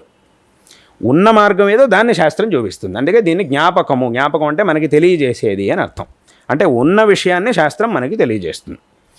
కాబట్టి అక్కడికి ఏమైంది అంటే, ఇప్పుడు నాకు శాస్త్రములతో పని లేదు, అవి చెప్పింది నేను ఎందుకు చెయ్యాలి అని అన్నా కూడా అనే వ్యక్తులు ఎవరైతే ఉన్నారో వాళ్ళు కూడా తమ జీవితంలో ఏం కోరుకుంటున్నారు, శ్రేయస్సుని పొందాలి, పరిపూర్ణమైనటువంటి శ్రేయస్సుని పొందాలి. అందరూ కూడా ఇప్పుడు ప్రపంచంలో ఒక ఆస్తికుడైనా, ఒక నాస్తికుడైనా, ఒక పండితుడైనా, ఒక పామరుడైనా, ఒక మహారాజైనా, ఒక సైనికుడైనా, ఒక మందబుద్ధి అయినా, ఒక బుద్ధిశాలి అయినా, ఎవరైనా కూడా కోరుకునేది ఏమిటి, నాకు సుఖం కావాలి, నేను సుఖంగా ఉండాలి, అందులోనూ అన్నిటికంటే ఎక్కువ సుఖాన్ని నేను పొందాలి, అందులోనూ శాశ్వతంగా స్థిరంగా ఉండేటటువంటి సుఖాన్ని పొందాలి. సుఖం కావాలి అనేది అందరికీ ఉండేటటువంటి కోరిక. ఆ సుఖంలోనూ మళ్ళీ రెండు విషయాలు, ఆ సుఖం అనేది ఉన్న దాంట్లో అన్నిటికంటే ఎక్కువగా ఉండాలి, అందులోనూ అది ఎప్పుడూ ఉండేట్టుగా ఉండాలి. ఏదో కాసేపు వచ్చి వెళ్ళిపోతే అసంతృప్తిగా ఉండదు, ఎప్పుడూ ఉండేటటువంటి సుఖం నాకు కావాలి, స్థిరమైనటువంటి సుఖం, శాశ్వతమైనటువంటి సుఖం కావాలి. ఇది అందరికీ ఉన్నటువంటి కోరిక. ఒక ఆస్తికు శాస్త్రములు నమ్మేవాడైనా నమ్మని వాడైనా ఎవరైనా కూడా అందరికీ ఉండేటటువంటి కోరిక. మరి ఇటువంటి కోరిక అందరికీ ఉన్నా కూడా మరి ఆ ఫలం మాత్రం ఎందుకు లభించట్లేదు? ఫలం మాత్రం అనుకున్నట్టుగా లభించట్లేదు. దుఃఖం వద్దు అన్నా కూడా అది ఆగట్లేదు, సుఖం కావాలి అన్నా కూడా అది లభించట్లేదు. కాబట్టి అక్కడికి ఏమైంది అంటే, ఎవరైతే మాకు శాస్త్రములతో పని లేదు, శాస్త్రాలని మేము ఎందుకు అనుసరించాలి అనేటటువంటి వాళ్ళు ఎవరైతే ఉన్నారో వాళ్ళకు కూడా ఈ కోరిక అనేది ఉంటుంది. ఖచ్చితంగా మనిషి అంటేనే ఈ కోరిక అనేది ఉంటుంది తప్పకుండా. ఈ కోరిక ఉన్నా కూడా వాళ్ళకి కావాల్సినటువంటి ఫలం మాత్రం వాళ్ళకి లభించట్లేదు. అంటే అక్కడికి ఏమైంది అని అంటే, వాళ్ళు అనుకున్నటువంటి ఫలాన్ని పొందడానికి ఒక మార్గం కావాలి. అది వాళ్ళు అనుకున్నటువంటి మార్గం సరిపోదు. వాళ్ళు ఏదైతే అనుకుంటున్నారో నేను ఇలా ఉండిపోతే చాలు కదా, శాస్త్రాలు మాకెందుకు అని ఎవరైతే అనుకుంటున్నారో అలా ఉన్న వాళ్ళకి ఆ ఫలం అనేది లభించట్లేదు. ఎందుకు లభించట్లేదు అని అంటే, ఫలాన్ని మనం పొందాలి అని అంటే దానికి కావాల్సినటువంటి మార్గంలో మనం వెళ్ళాలి, దానికి కావాల్సినటువంటి పనిని మనం చెయ్యాలి. ఆ పనిని చెయ్యాలి అని అంటే ఈ ఫలాన్ని పొందడానికి నేను ఏ పని చెయ్యాలి అనే విషయం మనకు తెలియాలి. ఆ విషయాన్ని మనం ఎలా తెలుసుకోవాలి? ఆ విషయాన్ని మనకు తెలియజేయడానికే శాస్త్రములు వచ్చాయి. శాస్త్రములు చేస్తున్న పని అది. అందరికీ కూడా, ఈ ప్రపంచంలో ఉండేటటువంటి వాళ్ళందరికీ కూడా ఏ కోరిక అయితే ఉందో ఇటువంటి శాశ్వతమైన సుఖాన్ని పొందాలి, ఆ శాశ్వతమైన సుఖాన్నే మనం మోక్షము అని అంటాం. మన శాస్త్రంలో మోక్షము అనే మాటతో చెప్పారు. కాబట్టి ఆ శాశ్వతమైనటువంటి సుఖాన్ని పొందడానికి ఒక మార్గం అనేది ఈ ప్రపంచంలో ఉంది. ఆ మార్గం ఏమిటి అనే దాన్ని శాస్త్రములు మనకి తెలియజేస్తున్నాయి. ఆ శాస్త్రములు ఆ మార్గాన్ని సృష్టించలేదు. ఆ మార్గం ఉంది, దాన్ని శాస్త్రములు మనకి తెలియజేస్తున్నాయి. ఇప్పుడు ఒక విషయం ఉంది, ఇక్కడ ఒక వస్తువు ఉంది. ఆ వస్తువు అక్కడ ఉన్నంత మాత్రాన నాకు తెలిసిపోదు. ఆ వస్తువు ఇక్కడ ఉంది అని నాకు తెలియజేసేటటువంటి ప్రమాణం ఒకటి కావాలి. ఈ వస్తువు ఇక్కడ ఉంది, ఈ వ్యక్తి ఇక్కడ ఉన్నారు అనేటటువంటి విషయం నాకు ఎలా తెలుస్తుంది? నేను చూస్తే తెలుస్తుంది.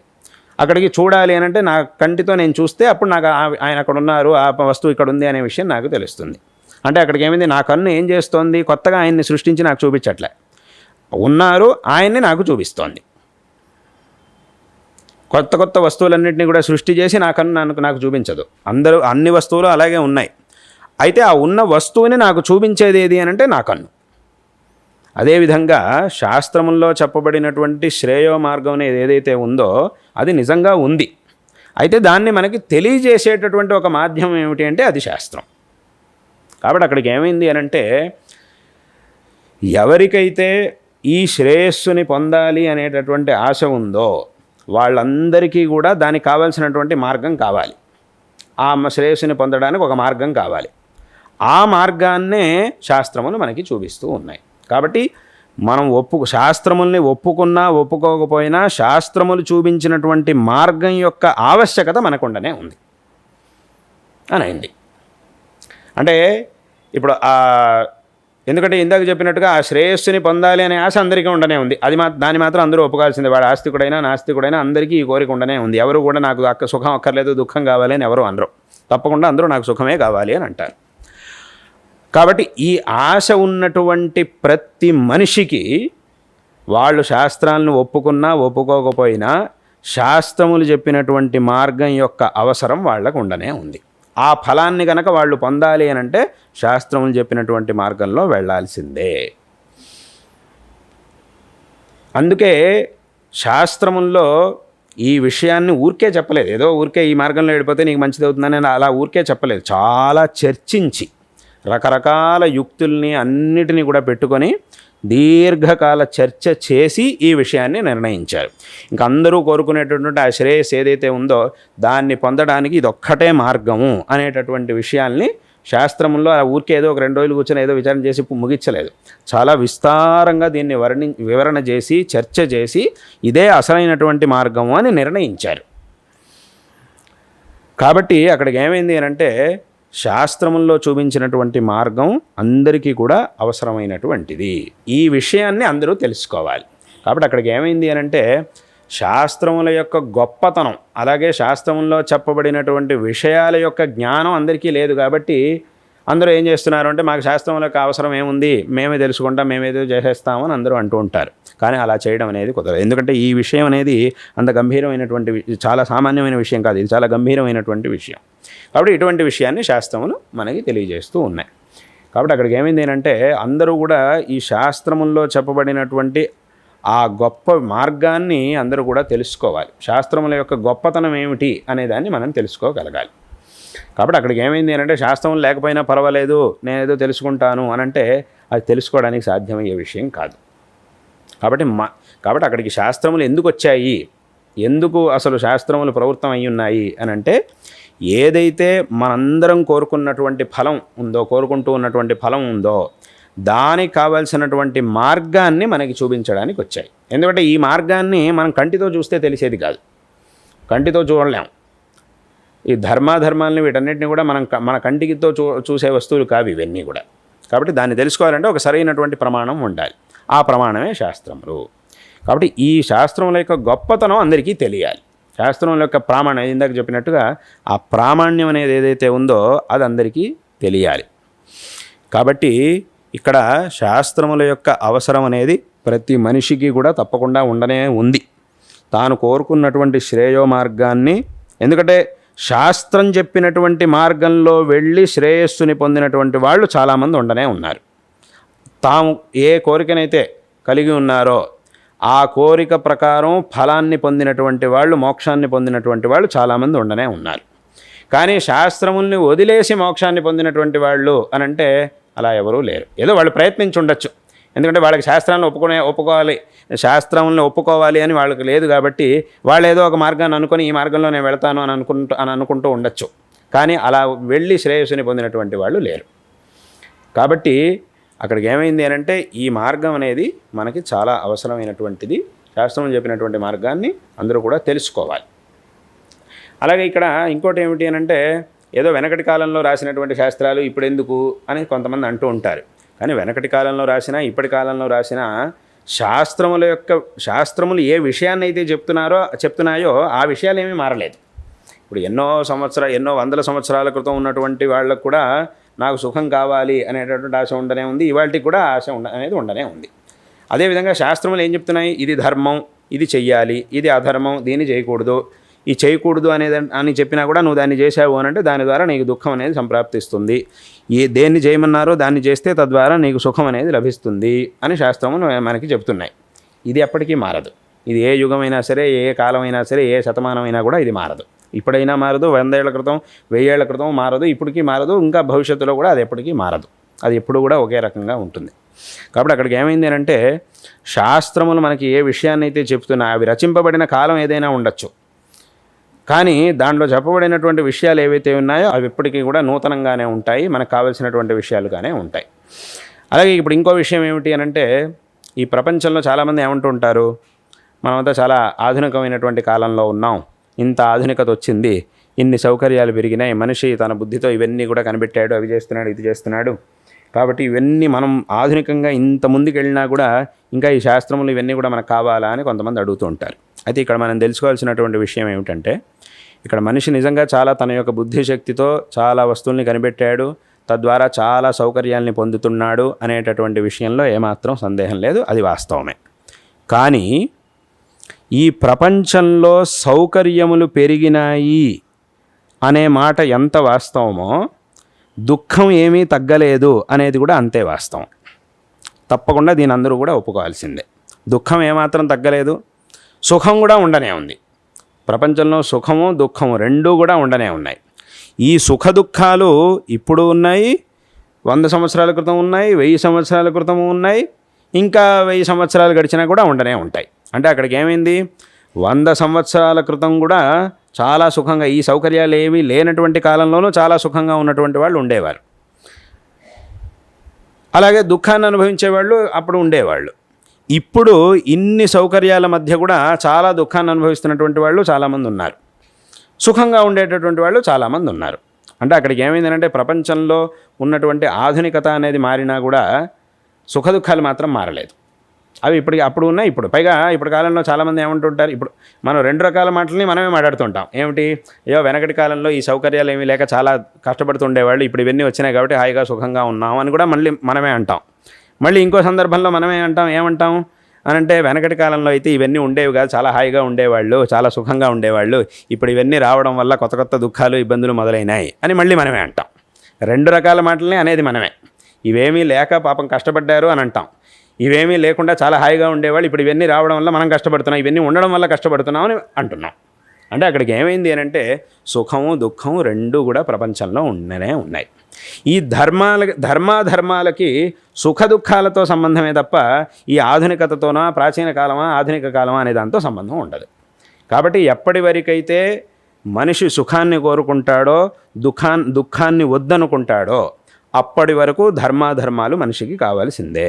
ప్రపంచంలో ఎంత ఆధునికత అనేది వచ్చినా కూడా మనిషి సుఖాన్నే కోరుకుంటాడు, దుఃఖాన్ని కోరుకోడు, దుఃఖాన్ని వద్దనుకుంటాడు. ఇది మాత్రం మారట్లేదు. ఆధునికత ఎంత వచ్చినా కూడా ఇప్పుడు వెనకటి కాలంలో అయితే ఆధునికత ఉండేది కాదు. కాబట్టి అప్పటి కాలంలో ఉన్న మనుషులు సుఖాన్ని కోరుకునేవాళ్ళు, దుఃఖాన్ని వద్దనుకునేవాళ్ళు. కానీ ఇప్పుడు ఆధునికత పెరిగింది కాబట్టి మేము దుఃఖాన్ని కోరుకుంటాం, సుఖాన్ని వదిలేస్తాం అని ఎవరు అన్నారు. కాబట్టి ఈ కోరికలు ఎప్పటికీ కూడా మారవు. అదేవిధంగా ఈ రెండిటికీ కూడా సాధనములైనటువంటి ధర్మాధర్మాలు కూడా ఎప్పటికీ మారవు. కాబట్టి అక్కడికి ఏమైందంటే సౌకర్యాల వల్ల ఒకవైపు నుంచి దుఃఖం రావడం ఆగిపోయి ఉండొచ్చు, కానీ ఇంకోవైపు నుంచి ఆ దుఃఖం అనేది రానే వస్తుంది. ఎందుకు అనంటే ఆ సౌకర్యం అంటే ఆ దుఃఖానికి కారణమైనటువంటి అధర్మం అనేది ఉండనే ఉంది కాబట్టి అది వచ్చే ద్వారం మారచ్చు. ఇప్పుడు ఈ తలుపు నుంచి రాకుండా ఈ తలుపును మూసేసామనంటే ఇంకో తలుపు ఉంది, మళ్ళీ దాని నుంచి రానే వస్తారు ఎవరైనా కూడా. కాబట్టి అధర్మం అనేది ఉన్నంత వరకు దుఃఖం ఆగదు, ధర్మం అనేది ఉన్నంత వరకు సుఖం తప్పకుండా, సుఖాన్ని ఎవరు ఆపలేరు. మన దగ్గర ధర్మం అనేది ఉంది అని అంటే ఎక్కడున్నా కూడా ఎన్ని కష్టాలలో ఉన్నా కూడా మనం సుఖంగా ఉండగలుగుతాం. అదే అధర్మం అనేది ఉంది అని అంటే ఎన్ని సౌకర్యాల మధ్య ఉన్నా కూడా దుఃఖాన్ని ఎవ్వరు కూడా ఆపలేరు. కాబట్టి ఈ సుఖ దుఃఖాలకి ధర్మాధర్మాలతో సంబంధమే కానీ వేరే వాటితో కాదు. ఆధునిక కాలమా సౌకర్యం ఉన్నాయా లేవా అనే దాంతో సంబంధం ఉండదు. ఇన్ని సౌకర్యాల మధ్య నుండి కూడా దుఃఖాన్ని అనుభవించే వాళ్ళు ఉన్నారు, ఏ సౌకర్యాలు లేని కాలంలో కూడా సుఖంగా ఉన్నవాళ్ళు చాలామంది ఉన్నారు. కాబట్టి అక్కడికి ఏమైంది అని అంటే ఈ సాధనాలు, ఈ భోగ్య వస్తువులు ఇవన్నీ కూడా ఏవైతే ఉన్నాయో అవి మనకి సుఖాన్ని అందించడానికి ఒక మాధ్యమాలే తప్ప మూల కారణం అది కాదు. సుఖ సాధనాలు అని లోకంలో చాలా ఉన్నాయి. ఈ సుఖ సాధనాలు సుఖానికి మూలం కావవి. సుఖానికి మూలం ఏమిటి అంటే ధర్మమే. అయితే ఆ ధర్మం మనకి సుఖాన్ని ఇవ్వాలి అని అంటే ఏదో ఒక వస్తువు ద్వారా మనకి సుఖాన్ని ఇస్తుంది. ఆ వస్తువే సుఖ సాధనం అని మనం లోకంలో అంటూ ఉంటాం. భోగ్య వస్తువులు అని వాటిలోనే మనం అంటాం. కాబట్టి ఎప్పుడైతే ధర్మం కంటే అధర్మమే ప్రబలంగా ఉంటుందో అప్పుడు ఆ సుఖ సాధనం ఉన్నా కూడా అది మనకి సుఖాన్ని ఇవ్వదు. చేతిలోనే సుఖ సాధనం ఉంది కానీ దాన్ని మనం అనుభవించలేం. ఎందుకు అలా జరుగుతుంది అని అంటే సుఖ సాధనం చేతిలో ఉన్నా కూడా దాని నుంచి సుఖాన్ని అనుభవించడానికి ధర్మం అనేది ఉండాలి, దాని వెనకాల ధర్మం అనేది ఉండాలి. కానీ అది లేదు కాబట్టి సాధనం చేతిలో ఉన్నా కూడా దాన్ని మనం అనుభవించలేకపోతున్నాం. కాబట్టి అక్కడికి ఏమైంది అని అంటే శాస్త్రములు మనకి ఏం తెలియజేస్తున్నాయి, ఏది ధర్మం అనే విషయాన్ని శాసిస్తున్నాయి. ఈ ధర్మాధర్మాల ఫలితం ఏమిటి అని అంటే సుఖము దుఃఖం. ఆ సుఖ దుఃఖాలలో సుఖం కావాలి, దుఃఖం వద్దు అనేటటువంటి ఆ కోరిక మాత్రం మనిషికి ఉండనే ఉంటుంది. ఎప్పటికైనా అది ఉండనే ఉంటుంది, అది అలాగే ఉంటుంది, అది మాత్రం మారదు. కాబట్టి అది ఉన్నంత వరకు శాస్త్రములు చూపించినటువంటి మార్గం యొక్క అవసరం ఖచ్చితంగా మనకు ఉండనే ఉంది. ఆ కోరికలు ఉన్నటువంటి వాళ్ళు ఎవరైనా సరే వాళ్ళకి ఈ మార్గం యొక్క ఆవశ్యకత అనేది ఉండనే ఉంది. వాళ్ళకి తెలియకపోవచ్చు, శాస్త్రమే అసలైనటువంటి ప్రమాణం, దీని ద్వారా చూపించేటటువంటి మార్గం ద్వారానే మనకి శ్రేయస్సు లభిస్తుంది అనే విషయం వాళ్ళకి తెలియకపోవచ్చు. కానీ వాళ్ళు తెలుసుకోవాలి, వాళ్ళు తెలుసుకునేట్టుగా చెయ్యాలి. ఆ చేయవలసినటువంటి బాధ్యత పెద్దవాళ్ళందరికీ ఉంది. అంటే వాళ్ళకు కూడా దీని గురించి సరిగ్గా తెలిసేటట్టుగా చేసేటటువంటి బాధ్యత అది అందరికీ కూడా ఉన్నది. కాబట్టి శాస్త్రముల యొక్క అవసరం అనేది ఎప్పటికైనా కూడా ఉండనే ఉంటుంది. ఎంత ఆధునిక కాలం దాన్ని ఒప్పుకోవాల్సిందే. ఇందాక చెప్పినట్టుగా రకరకాల సాధనాలు ఇప్పుడు మనం చూస్తున్నటువంటి ఈ సాధనాలన్నింటినీ కూడా కనిపెట్టాడు మనిషి, అదంతా వాస్తవమే, అందులో ఏమాత్రం సందేహం లేదు. కానీ వీటిని పెట్టుకొని ఈ ఆధునికతను పెట్టుకొని ఈ ధర్మాధర్మాలు మాకెందుకు అనేటటువంటి ప్రశ్నను అడగడం మాత్రం అది చాలా తప్పు. అది ఇంకా కనిపెట్టచ్చు, ఇంకో 100 ఏళ్ల తర్వాత, ఇంకో 50 ఏళ్ల తర్వాత ఇంకా ఆధునికత పెరగచ్చు, ఇంకా ఏవేవో సాధనాలను కనిపెట్టచ్చు, అన్నీ కూడా రావచ్చు, ఇంకా భవిష్యత్తులో చాలా వస్తాయి. కానీ అవి ఎంత వచ్చినా కూడా ఇది మాత్రం మారదు. దాన్ని పెట్టుకొని దీన్ని మారుస్తామనంటే ఇది మారేటటువంటి విషయం కాదు.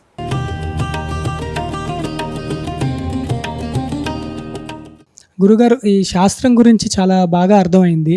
అయితే ఇక్కడ వచ్చే సందేహం ఏమిటంటే ఈ ఆధునిక కాలంలో ఎవరికి వాళ్ళు వృత్తుల్లో చాలా నిమగ్నులై ఉంటున్నారు. అంటే సుమారుగా 10 గంటల దాకా వేరే ప్రదేశంకు వెళ్ళి అక్కడే వాళ్ళు వృత్తి ఉద్యోగాలు చేసుకుంటూ మళ్ళీ ఎప్పుడో రాత్రులు తిరిగి వచ్చి ఇలాంటి ఒక వ్యవస్థ ఉన్నప్పుడు సనాతన ధర్మాన్ని పాటించడానికి వాళ్ళకి అవకాశం ఎలాగా ఉంటుంది? ఏదైనా మీరు ఉపాయం ఇవ్వగలరని ప్రార్థిస్తున్నాను. ముఖ్యంగా యువత కూడా చదువుల్లో కూడా అలాగే ఉంటున్నారు వారు.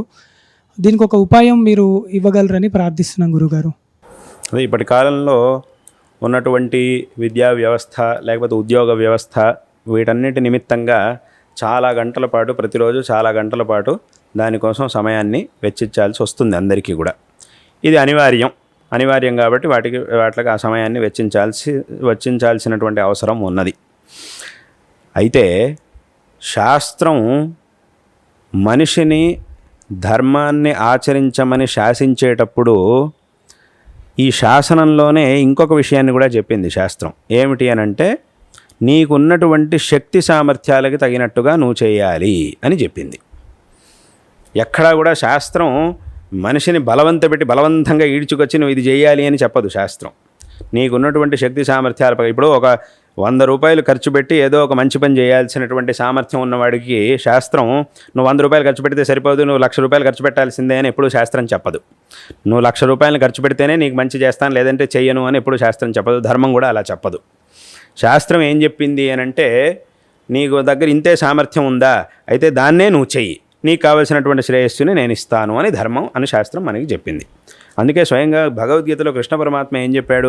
పత్రం పుష్పం ఫలంతోయం యోమే భక్త్యా ప్రయచ్చతి తదహం భక్త్యుపహృతం అశ్నామి ప్రయతాత్మనః అని అన్నాడు. అంటే ఏమిటి? నువ్వేదో నాకు లక్షలు కోట్లు కిలోలు బంగారాలన్నీ సమర్పించాల్సిన అవసరం లేదు. అంటే ఆ సామర్థ్యం ఉంటే నీ ఇష్టం, సమర్పించు, పర్వాలేదు. కానీ ఆ సామర్థ్యం కనుక నీకు లేదు అనంటే ఆ సామర్థ్యం ఉన్న వ్యక్తిని చూసి అయ్యో ఆయన ఎంత చేస్తున్నాడే నేను అంత చేయలేకపోతున్నానే అని నువ్వు అస్సలు అనుకోవాల్సిన అవసరం లేదు. ఆ సామర్థ్యం ఉన్నటువంటి వ్యక్తితో నువ్వు పోల్చుకోవాల్సిన అవసరం లేదు. ఎవరికైతే సామర్థ్యం ఉందో ఆయన ఆ పని చేస్తాడు, ఆ వ్యక్తి ఆ పని చేస్తాడు. కానీ నీకు ఆ సామర్థ్యం లేదా? దేవస్థానానికి వెళ్ళేటప్పుడు దారిలోనో ఎక్కడో ఒక చోట ఏదో ఒక తులసి మొక్క ఉండనే ఉంటుంది, అసలు మీ ఇంట్లోనే ఒక తులసి మొక్క ఉంటుంది, దాని నుంచి ఒక తులసి దళాన్ని తీసుకొచ్చి సమర్పించు. పత్రం, అదే పత్రం అంటే తులసి పత్రం అని అర్థం. దాన్ని తీసుకొచ్చి నాకు తులసి పత్రం, భగవంతుడు పూజకు ఉపయోగించేటటువంటి పత్రాలు, తులసి పత్రం, బిల్వపత్రం, ఇవేవైనా కూడా పూజకు ఉపయోగించేటటువంటి పత్రాలు, దాన్ని తీసుకొచ్చి సమర్పించావా చాలు, దాన్నే నేను చాలా సంతోషంగా స్వీకరిస్తాను. తదహం భక్త్యుపహృతం, భక్తితో నువ్వు దాన్ని సమర్పిస్తే దాన్నే నేను తీసుకుంటాను, నీకు అనుగ్రహం చేస్తాను అని భగవంతుడు అన్నాడు. పత్రం, పుష్పం, ఫలం, తోయం, మిగతావన్నీ కూడా ఇంతే. కాబట్టి ఏమైందంటే శాస్త్రం ఎప్పుడైనా కూడా ప్రతి ఒక్క మనిషికి తన సామర్థ్యాన్ని అనుసరించి ధర్మాన్ని ఆచరించాలి అని చెప్తుందే తప్ప ఎప్పుడు కూడా బలవంతంగా అది చేయాలి ఇది చేయాలి అని శాస్త్రం ఎప్పుడు కూడా బలవంత పెట్టదు. కాబట్టి మనిషి అయినట్టు అంటే మరి శాస్త్రం మనకి ఇంత అవకాశం ఇస్తోంది, నువ్వు ఇలా చేస్తేనే నీకు మంచి, లేదంటే నీకు ఏమీ లేనే లేదు, నువ్వు పాపి అయిపోతావు, నీకు దుఃఖం వచ్చేస్తుంది, అది ఇది అని చెప్పదు శాస్త్రం. ఏదో నువ్వు నరకానికి వెళ్ళిపోతావు అది ఇది అని చెప్పదు శాస్త్రం. మన శాస్త్రం ఎప్పుడు కూడా అలా చెప్పదు. నీ సామర్థ్యానికి తగినట్టుగా నువ్వేం చేయగలుగుతావో అది చెయ్యి అని చెప్తుంది. అయితే ఒక మాటను మనం ఇక్కడ జ్ఞాపకం పెట్టుకోవాలి. ఏమిటి అనంటే సామర్థ్యం ఉన్నా కూడా లేదు అని చెప్పి నేను ఇది చేయలేను అని అనడానికి వీల్లేదు. శాస్త్రం మనకి ఇంత అవకాశం ఇచ్చింది కాబట్టి మనం ఏం చేయాలి? నీ సామర్థ్యానికి తగినంత నువ్వు చెయ్యి చాలు అని శాస్త్రం మనకి చెప్పింది. మరి మనకు శాస్త్రం ఇంత అవకాశాన్ని ఇచ్చినప్పుడు మనం ఏం చేయాలి? మన సామర్థ్యం ఏమిటి అనేదాన్ని మనం తెలుసుకోవాలి. మన సామర్థ్యానికి ఏమాత్రం తక్కువ కాకుండా మంచి పనులను చేయాలి, ధర్మాచరణ చెయ్యాలి. కాబట్టి శాస్త్రం నీకు సామర్థ్యం ఇచ్చినా కూడా, నీ సామర్థ్యం ప్రకారం నువ్వు చెయ్యని చెప్పినా కూడా మనకు ఉన్నటువంటి సామర్థ్యాన్ని సరిగ్గా తెలుసుకోకుండా, దాని గురించి సరిగ్గా ఆలోచించకుండా, దానికి మనం ఒక పరిమితిని ఏర్పరచుకొని ఇంతే నా సామర్థ్యం ఉన్నా కూడా దాన్ని ఆచ్ఛాదన చేసుకొని ఇంతే నాకు సామర్థ్యం అని చెప్పి మనం తక్కువ చేస్తే అప్పుడు మాత్రం మనకి మంచిది కాదు. కాబట్టి శాస్త్రం మనకి ఇంత అవకాశం ఇచ్చినప్పుడు మనం కూడా ఏం చేయాలి అంటే మన సామర్థ్యానికి తగినట్టుగా మనం చెయ్యాలి. ఇక్కడ సామర్థ్యం అంటే ఏమిటి? సామర్థ్యం అనేది రకరకాలుగా ఉంటుంది. శారీరకమైన సామర్థ్యం, ఆర్థికమైనటువంటి సామర్థ్యం, ఇలా ఇందాక చెప్పినట్టుగా కాలం మనకి లభించేటటువంటి, అనివార్యంగా మనం చేయవలసినటువంటి బాధ్యతలు చాలా ఉంటాయి, మన మీద చాలా బాధ్యతలు ఉంటాయి. ప్రతి మనిషికి లౌకికమైనటువంటి బాధ్యతలు ఎన్నో ఉంటాయి. అది ఇందాక చెప్పినట్టు చదువుకోవాలి, ఉద్యోగం చేయాలి, ఇంకా ఏవో ఇంటి పనులు, అవన్నీ కూడా రకరకాలుగా ఉంటాయి. ఈ పనులన్నిటినీ అనివార్యంగా ఇవి ఎంత చేయవలసి ఉన్నాయో ఈ పనులన్నిటినీ కూడా చేసిన తర్వాత మనకు ఎంత సమయం దొరుకుతోందో అయినంత వరకు ఈ పనులని చక్కగా చేయాలి. అదేవిధంగా దీనికోసం సమయాన్ని మిగుల్చుకోవాలి, ధర్మాచరణ కోసం కూడా మనం సమయాన్ని మిగుల్చుకోవాలి. ఈ రెండింటినీ సమన్వయం చేసుకొని మనకి ఎంత సమయం దొరుకుతోందో ఆ ఉన్న సమయంలో మనం ఏం చేయగలుగుతామో దాన్ని చెయ్యాలి. ఇలా చేయడం ద్వారా మనం జీవితంలో ఈ జీవితాన్ని సార్థకపరచుకోగలుగుతాం. కాబట్టి మనం చేయవలసినటువంటిది ఇది. ఎన్ని పనులున్నా ఆ పనులన్నీ ఉండనివ్వండి, అనివార్యంగా ఇందాక చెప్పినట్టుగా అవన్నీ అనివార్యం కాబట్టి చేయాల్సిందే. కాబట్టి అనివార్యంగా మనం చేయవలసినటువంటి పనులు ఏవైతే ఉంటాయో వాటి కోసం మనం ఎంత సమయాన్ని ఇవ్వాల్సి వస్తుందో, అనివార్యంగా ఎంత సమయాన్ని ఇవ్వాల్సి వస్తుందో, ఆ సమయం కాకుండా మనకి ఎంత సమయం మిగులుతోందో ఆ సమయంలో మనం ఏమి ఆచరణ చేయగలుగుతామో, ఏమేమి ధర్మాలని ఆచరించగలుగుతామో ఆ ధర్మాల్ని మనం ఆచరించాము అని అంటే అక్కడికి మనం అత్యుత్తమంగా ధర్మాన్ని ఆచరించినట్లే. నేనేదో తక్కువ చేస్తున్నానే అని అనుకోక్కర్లేదు. ఉన్న సామర్థ్యానికి తగినట్టుగా నేను చేస్తున్నానా లేదా, నాకున్న సామర్థ్యానికి తగినట్టుగా నేను చేస్తున్నానా లేదా అనేదే ఇక్కడ ముఖ్యం తప్ప ఇంకోళ్ళు చేసినట్టుగా నేను చేయగలుగుతున్నానా లేదా అనేది మనకి ఇక్కడ అనవసరం. అలా మనం ఎప్పుడు కూడా ఆలోచించకూడదు. ఎందుకంటే శాస్త్రమే మనకి ఈ అవకాశాన్ని ఇచ్చింది, నీ సామర్థ్యానికి తగినట్టుగా చెయ్యి అని శాస్త్రమే మనకి చెబుతోంది. కాబట్టి ఆ ఉన్న సామర్థ్యానికి తగినట్టుగా మనం చేయగలుగుతున్నామా లేదా అనేదే ఇక్కడ చాలా ముఖ్యమైనటువంటి విషయం. ఆ సామర్థ్యానికి తక్కువ కాకూడదు, ఎక్కువ చేయవలసిన అవసరమూ లేదు. ఉన్న సామర్థ్యానికి తగినట్టుగా చేస్తే చాలు. ఈ రకంగా చేయడం ద్వారా మనకి ఆధునిక కాలమైనా ఏ కాలమైనా కూడా మనం చక్కగా మంచి మార్గంలో వెళ్ళగలుగుతాం. కాబట్టి ఈ ధర్మ మార్గాన్ని మనం చక్కగా అనుసరించగలుగుతాం, ఆచరణ చేయగలుగుతాం. కాబట్టి అందరూ కూడా యథాశక్తిగా ఉన్నటువంటి సమయం. అందుకే శాస్త్రంలో ఇన్ని మార్గాలు చెప్పారు. ఇప్పుడు శాస్త్రం అందరికీ కూడా నువ్వు అక్షరలక్ష జపం చేయాల్సిందే, ఒక రోజులోనే నువ్వు ఇంత జపం చేయాలి, ఒక రోజులోనే 1000 జపం చేయాలి, 10,000 జపం చేయాలి అని శాస్త్రం చెప్పదు. ఒక సంఖ్యను పెట్టారు, రకరకాల సంఖ్యల్ని పెట్టారు. 108 జపం చెయ్యి, అథవా 300 జపం చెయ్యి, అథవా 500 జపం చెయ్యి, అథవా 1000 జపం చెయ్యి అని శాస్త్రంలో ఇన్ని మార్గాలు పెట్టిందే అందుకోసం. అందరినీ కూడా నువ్వు 1000 జపం చేయాలి అని చెప్పలేదు శాస్త్రం. 1000 జపం చేసే సమయం ఉంది, నీకు సామర్థ్యం ఉంది అంటే తప్పకుండా చేయి, చాలా సంతోషం. అంతకంటే ఎక్కువ కూడా చేయొచ్చు, ఎంతైనా చేయొచ్చు. కానీ ఇంతైనా చెయ్యాలి అని శాస్త్రం చెప్పింది. ఇప్పుడు 108 జపం చేయాలి, ఏదో మంత్రమో నామో 108 జపం చేయాలి అని అంటే దానికి ఎంతసేపు పడుతుంది? 5 నిమిషాలు అథవా 10 నిమిషాలు, మహా అంటే 15 నిమిషాలు, అంతకంటే ఎక్కువేం పట్టదు. 15 నిమిషాలు కూడా నాకు సమయం లేదు అని మాత్రం ఎవరు అనలేరుగా లోకంలో. కాబట్టి శాస్త్రంలో చెప్పినటువంటి పక్షాలన్నింటిలోనూ అన్నిటికంటే కనిష్టమైనటువంటి పక్షం ఇది. కనీసం ఒక 108 అయినా చెయ్యి అని చెప్పింది శాస్త్రం. 108 చేయడానికి ఎంతసేపు పడుతుంది? 10 నుంచి 15 నిమిషాలు, అంతకంటే ఎక్కువ అవసరమే లేదు. అంతకంటే ఎక్కువ చేస్తున్నారు అని అంటే సరిగ్గా చేయట్లేదని అర్థం. ఎందుకంటే అవసరం లేదు కాబట్టి. ఒక మనిషి 108 చేయడానికి 20 నిమిషాలు 10 అరగంట తీసుకుంటున్నాడు అని అంటే ఇక్కడ ఏదో తేడా ఉంది అని అర్థం. కాబట్టి అంతకంటే ఎక్కువ అవసరం లేదు. కాబట్టి ఉన్నటువంటిది ఎంత నువ్వు చేయగలవో అంత చెయ్యి అనే శాస్త్రం చెప్పింది. అందుకోసమే ఇన్ని రకాలుగా ధర్మాచరణని చెప్పింది అందుకోసమే శాస్త్రం. కాబట్టి సామర్థ్యానికి తగినట్టుగా అందరూ కూడా ధర్మాచరణ చేయాలి. ఇప్పుడున్నటువంటి ఆధునిక కాలంలో కూడా అందరూ కూడా తప్పకుండా ధర్మాచరణ చేయాలి సామర్థ్యానికి తగినట్టుగా. తద్వారానే మనకి శ్రేయస్సుని పొందడానికి ఒక మార్గం అనేది లభిస్తుంది.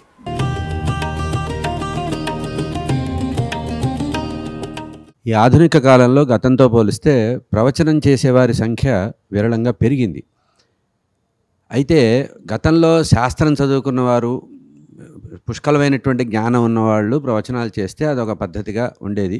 వినేవాళ్ళల్లో సంస్కారము, స్థాయి, చెప్పేవారిలో కూడా ఉండేది.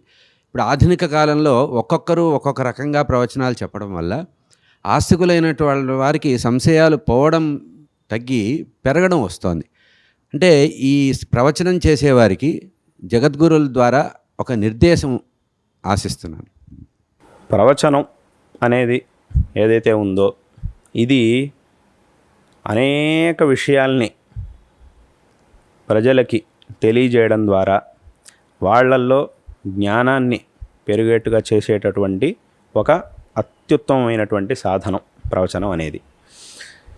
దీని ద్వారా శ్రోతలు ఎవరైతే ఉంటారో వాళ్ళల్లో చక్కటి జ్ఞానం అనేది లభిస్తుంది. వాళ్ళకి ఉన్నటువంటి సందేహాలన్నీ కూడా నివృత్తం అవుతాయి. ధర్మం అనేది, ధార్మికమైనటువంటి బుద్ధి అనేది జాగృతం అవుతుంది. ఇలా చాలా ప్రయోజనాలు ఉన్నాయి. ఇలా అంటే ధర్మాన్ని నిలబెట్టడంలో ప్రవచనాలకి చాలా ఉత్తమమైనటువంటి స్థానం ఉన్నది. ఒక విశేషమైనటువంటి ఆధార స్తంభంగా ఈ ప్రవచనం అనేది ఉంది. అయితే మరి ఇది ఒక ధర్మాన్ని నిలబెట్టడంలో ఈ ప్రవచనం అనేది ఒక ఆధారం కాబట్టి ఆ ఆధారం అనేది దృఢంగా ఉండాలి. ఒక ఆధార స్తంభం ఏదైతే ఉంటుందో దాని మీద ఆ పైకప్పు అనేది నిలబడుతుంది కాబట్టి ఆధార స్తంభం దృఢంగా ఉండాలి. ఎప్పుడైతే ఆధార స్తంభాన్ని దృఢంగా చేయమో అప్పుడు ఏమవుతుందనంటే దాని మీద ఏ ఇంటినైతే మనం నిలబెట్టాలనుకుంటామో అది నిలబడదు. కాబట్టి ఈ ప్రవచనం అనేది చాలా దృఢంగా ఉండాలి. ప్రవచనంలో శాస్త్రములు, పురాణ వేదములు, శాస్త్రములు, పురాణాలు, ఇతిహాసాలు, మన వైదిక వాంగ్మయం, మన యొక్క ఈ సనాతన ధర్మ వైదిక వాంగ్మయం ఏదైతే ఉందో దీనిలో చెప్పబడినటువంటి విషయాలన్నింటినీ మనం ప్రవచనాల్లో చెబుతూ ఉంటాం. అక్కడికి ఇక్కడ చెప్పబడినటువంటి విషయాలన్నింటినీ కూడా ప్రవచనాల్లో మనం చెప్పాలి అనంటే ముందు ప్రవచనకర్త ఎవరైతే ఉంటారో ఆ వ్యక్తికి సంపూర్ణమైనటువంటి సరైనటువంటి జ్ఞానం ఉండాలి. ఆ సరైనటువంటి జ్ఞానం రావాలి అనంటే దానికి చక్కగా అధ్యయనం చేయాలి. అధ్యయనం చేయాలి అనంటే అధ్యయన పరంపర అనేది ఒకటి ఉంది. పారంపరికంగా వచ్చినటువంటి మార్గాన్ని అనుసరించి అధ్యయనం చేయాలి. నియమాధ్యాయం, నియమములను అనుష్ఠానం చేయడం ద్వారా అధ్యయనం చేయాలి. ఇలా చేసినప్పుడు విశేషమైనటువంటి ఆ శాస్త్రీయ పరంపర అనేది మనకి తెలుస్తుంది. చక్కగా దాన్ని చక్కగా మనం తెలుసుకోగలుగుతాం, ఇంకోళ్ళకి ఉపదేశం చేయగలుగుతాం, అనుష్ఠానం చేయించగలుగుతాం. కాబట్టి ఈ ప్రాచీన కాలం నుంచి వచ్చినటువంటి అధ్యయన పరంపర అనేది ఏదైతే ఉందో అందులోనూ విశేషతః గురుముఖతః అధ్యయనం చేయడం, సరైనటువంటి గురువు నుంచి ఆ విషయాలన్నింటినీ కూడా చక్కగా తెలిసినటువంటి గురువు నుంచి అధ్యయనం చేయడం, అందులోనూ ఆ గురువు కూడా మళ్ళీ ఇంకో గురువు నుంచి అధ్యయనం చేసి ఉండాలి. ఎందుకంటే ఇది అనాది కాలం నుంచి వచ్చినటువంటి పరంపర. ఒక శిష్యుడు గురువు నుంచి అధ్యయనం చేయాలి, ఈ గురువు ఇంకో గురువు నుంచి అధ్యయనం చేయాలి, ఆ గురువు ఇంకో గురువు నుంచి అధ్యయనం చేయాలి. ఇలా చేసినటువంటి అధ్యయన పరంపర అనేది ఏదైతే ఉంటుందో ఈ పరంపరలో వచ్చినటువంటి వాళ్ళు ఎవరైతే ఉంటారో వాళ్ళు అసలైనటువంటి ఆ ప్రవచనాన్ని చెప్పగలిగే సామర్థ్యాన్ని పొందినవారు అయి ఉంటారు. అటువంటి వ్యక్తుల యొక్క ప్రవచనాల్ని మనం వినాలి. అదేవిధంగా ప్రవచనకర్తలందరూ కూడా ఈ రకంగా అధ్యయనం చేసి ప్రవచనం చేయాలి. లేకపోతే ఏముందనంటే ఊరికే ఏవో 4 పుస్తకాలు. ఇప్పుడు చాలామంది ఏమనుకుంటుంటారు, ఇక్కడ వచ్చే విషయం ఏమిటి అంటే చాలామంది ఏమనుకుంటారు, ఇప్పుడు మేమంతా ఏదో గురువు దగ్గరికి వెళ్ళి అధ్యయనం చేయాల్సిన అవసరం ఏముంది, ఏదో 4 పుస్తకాలు చదివేస్తే చాలు కదా, ఏవో అనువాదాలు వచ్చినాయి, అనువాద గ్రంథాలు ఉన్నాయి, అలాగే ఈ ఆయా విషయాల్ని పెట్టుకుని గ్రంథాలని రాసినటువంటి వాళ్ళు చాలామంది ఉన్నారు. ఆ పుస్తకాలన్నీ 4 రోజులు చదివేస్తే 4 ముక్కలు చదివేసేస్తే అక్కడికి జ్ఞానం వచ్చినట్టు అవుతుంది. అంతే తప్ప రాదు, వచ్చినట్టు అవుతుంది.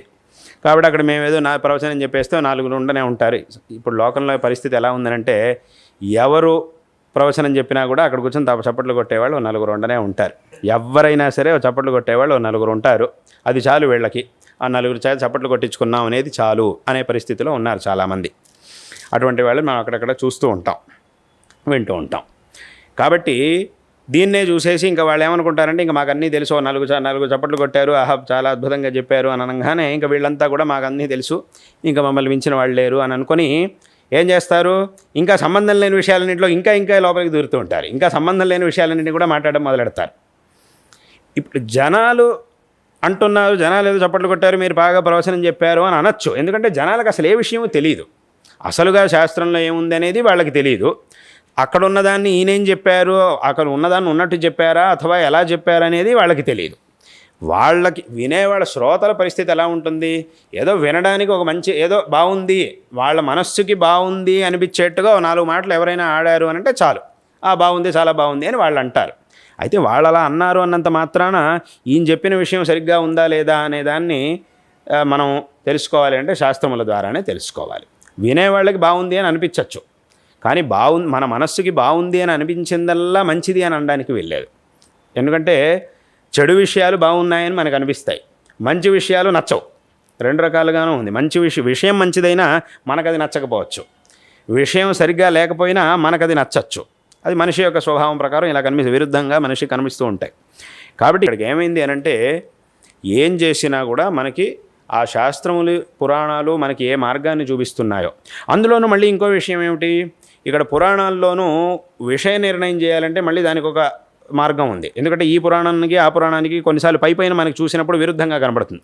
ఏదో శివపురాణంలో ఒకలా చెప్పారు, విష్ణు పురాణంలో ఇంకోలా చెప్పారు, దేవి భాగవతంలో ఇంకోలా చెప్పారు, కాబట్టి దానికి అది విరుద్ధంగా ఉంది, దీనికి ఇది విరుద్ధంగా ఉంది అని మనకు అనిపిస్తూ ఉంటుంది. కానీ అక్కడ మనం ఒక సమన్వయం చేయాలి, సమన్వయం చేసుకోవాలి. కాబట్టి ఈ రకంగా ఇదంతా జరగాలి అనంటే అన్నిటికీ మూలం అధ్యయనం, సాంప్రదాయికమైనటువంటి అధ్యయనం. ఈ అధ్యయనం గనక సరిగ్గా చేస్తే అప్పుడు మనం చెప్పేటటువంటి ప్రవచనానికి ఆ బలం అనేది ఉంటుంది. తద్వారా ఆ జనుల్లో నిజమైనటువంటి ధార్మిక జాగరణ అనేది జరుగుతుంది. ఇది కనుక సరిగ్గా చేయకపోతే ఏదో ఆ సమయానికి ఏదో వాళ్ళకి నచ్చేట్టుగా 2 విషయాలు చెప్పేశారు, వాళ్ళందరికీ సంతోషం కలిగింది, అయిపోయింది అన్నట్టు అవుతుంది తప్ప దీనివల్ల ఆ వినేవాళ్ళకి ప్రయోజనం అంటే పారమార్థిక ప్రయోజనం లేదు, చెప్పేవాళ్ళకి పారమార్థిక ప్రయోజనం లేదు. ఆ శాస్త్ర ఏ మార్గాన్ని అయితే మన గ్రంథాలు మనకు ఉపదేశిస్తున్నాయో ఆ ధర్మానికి ఉపయోగం లేదు. కాబట్టి అందరూ కూడా చక్కగా అధ్యయనం చేయాలి. కాంత ఆలస్యమైనా పర్వాలేదు, అధ్యయనం చక్కగా చేయాలి. ప్రామాణికమైనటువంటి గ్రంథాల నుంచి అధ్యయనం చేయాలి, ప్రామాణికమైనటువంటి గురువు నుంచి అధ్యయనం చేయాలి. ఇలా అధ్యయనం చేసి ప్రవచనం చెయ్యాలి. ఇలా గనక చెయ్యకపోతే చాలా పాపాన్ని వాళ్ళు మూటగట్టుకోవాల్సి వస్తుంది. ఎందుకు? వీళ్ళు సరైనటువంటి మార్గాన్ని తెలుసుకోకపోగా, జనాలకి సరైనటువంటి మార్గాన్ని చెప్పకుండా తప్పుడు మార్గాన్ని ఉపదేశించి ఇంతమంది తప్పుడు మార్గంలో వెళ్ళడానికి వీళ్ళు కారణం అవుతున్నారు. కాబట్టి అది చాలా పెద్ద పాపం అవుతుంది. కాబట్టి ఈ ప్రవచనకర్తలు అందరూ కూడా ఎవరైతే ఉన్నారో వాళ్ళు చక్కగా అధ్యయనం చేసి, చక్కగా సరైనటువంటి మార్గంలో అధ్యయనం చేసి విషయాల్ని చక్కగా తెలుసుకొని ముందుకెళ్ళాలి అనేటటువంటి విషయాన్నే మేము అందరి ప్రవచనకర్తలకి చెప్పాలనుకుంటున్నాం. కాబట్టి ఈ విషయాన్ని అందరూ కూడా చక్కగా గమనించాలి, తప్పకుండా గమనించాలి. చక్కగా జనాలకి అర్థమయ్యేట్టుగా ఈ ధర్మం యొక్క సూక్ష్మాలని జనాలందరికీ కూడా అర్థమయ్యేట్టుగా వివరించాలి. ఇది చాలా చాలా ఆవశ్యకమైనటువంటిది. ఇప్పుడు ఉన్నారు, ఇప్పటి కాలంలోనూ చాలామంది విద్వాంసులు ఉన్నారు, చక్కగా సాంప్రదాయకంగా అధ్యయనం చేసినటువంటి విద్వాంసులు ఉన్నారు. వాళ్ళంతా కూడా చక్కగా అధ్యయనం చేసి సరైనటువంటి మార్గంలో జనాలకి చెబుతూ ఉంటారు. అలాంటి వాళ్ళు ఉన్నారు. ఏదో ప్రచారం కోసం, ఏదో నలుగురు జనాలను ఇది చేయడం కోసం ఏదో ప్రవచనాలు చెప్పేవాళ్ళు చాలామంది ఉన్నారు. కానీ జనాలు, అంటే ఈ ప్రవచనకర్తలు బాధ్యతగా వ్యవహరించాలి. జనాలు కూడా చక్కగా తెలుసుకోవాలి. ఊరికే ఎవరు ఏది పెడితే ఏది చెప్పేస్తే దాన్నే నమ్మేయడం అలా చేయకుండా ఎవరి దగ్గరికి మనం వెళ్ళాలి, ఎవరు సరైనటువంటి గురి, ఇవన్నీ కూడా మనం తెలుసుకొని ముందుకు వెళ్ళాలి. కాబట్టి ఈ విషయాన్ని అందరూ కూడా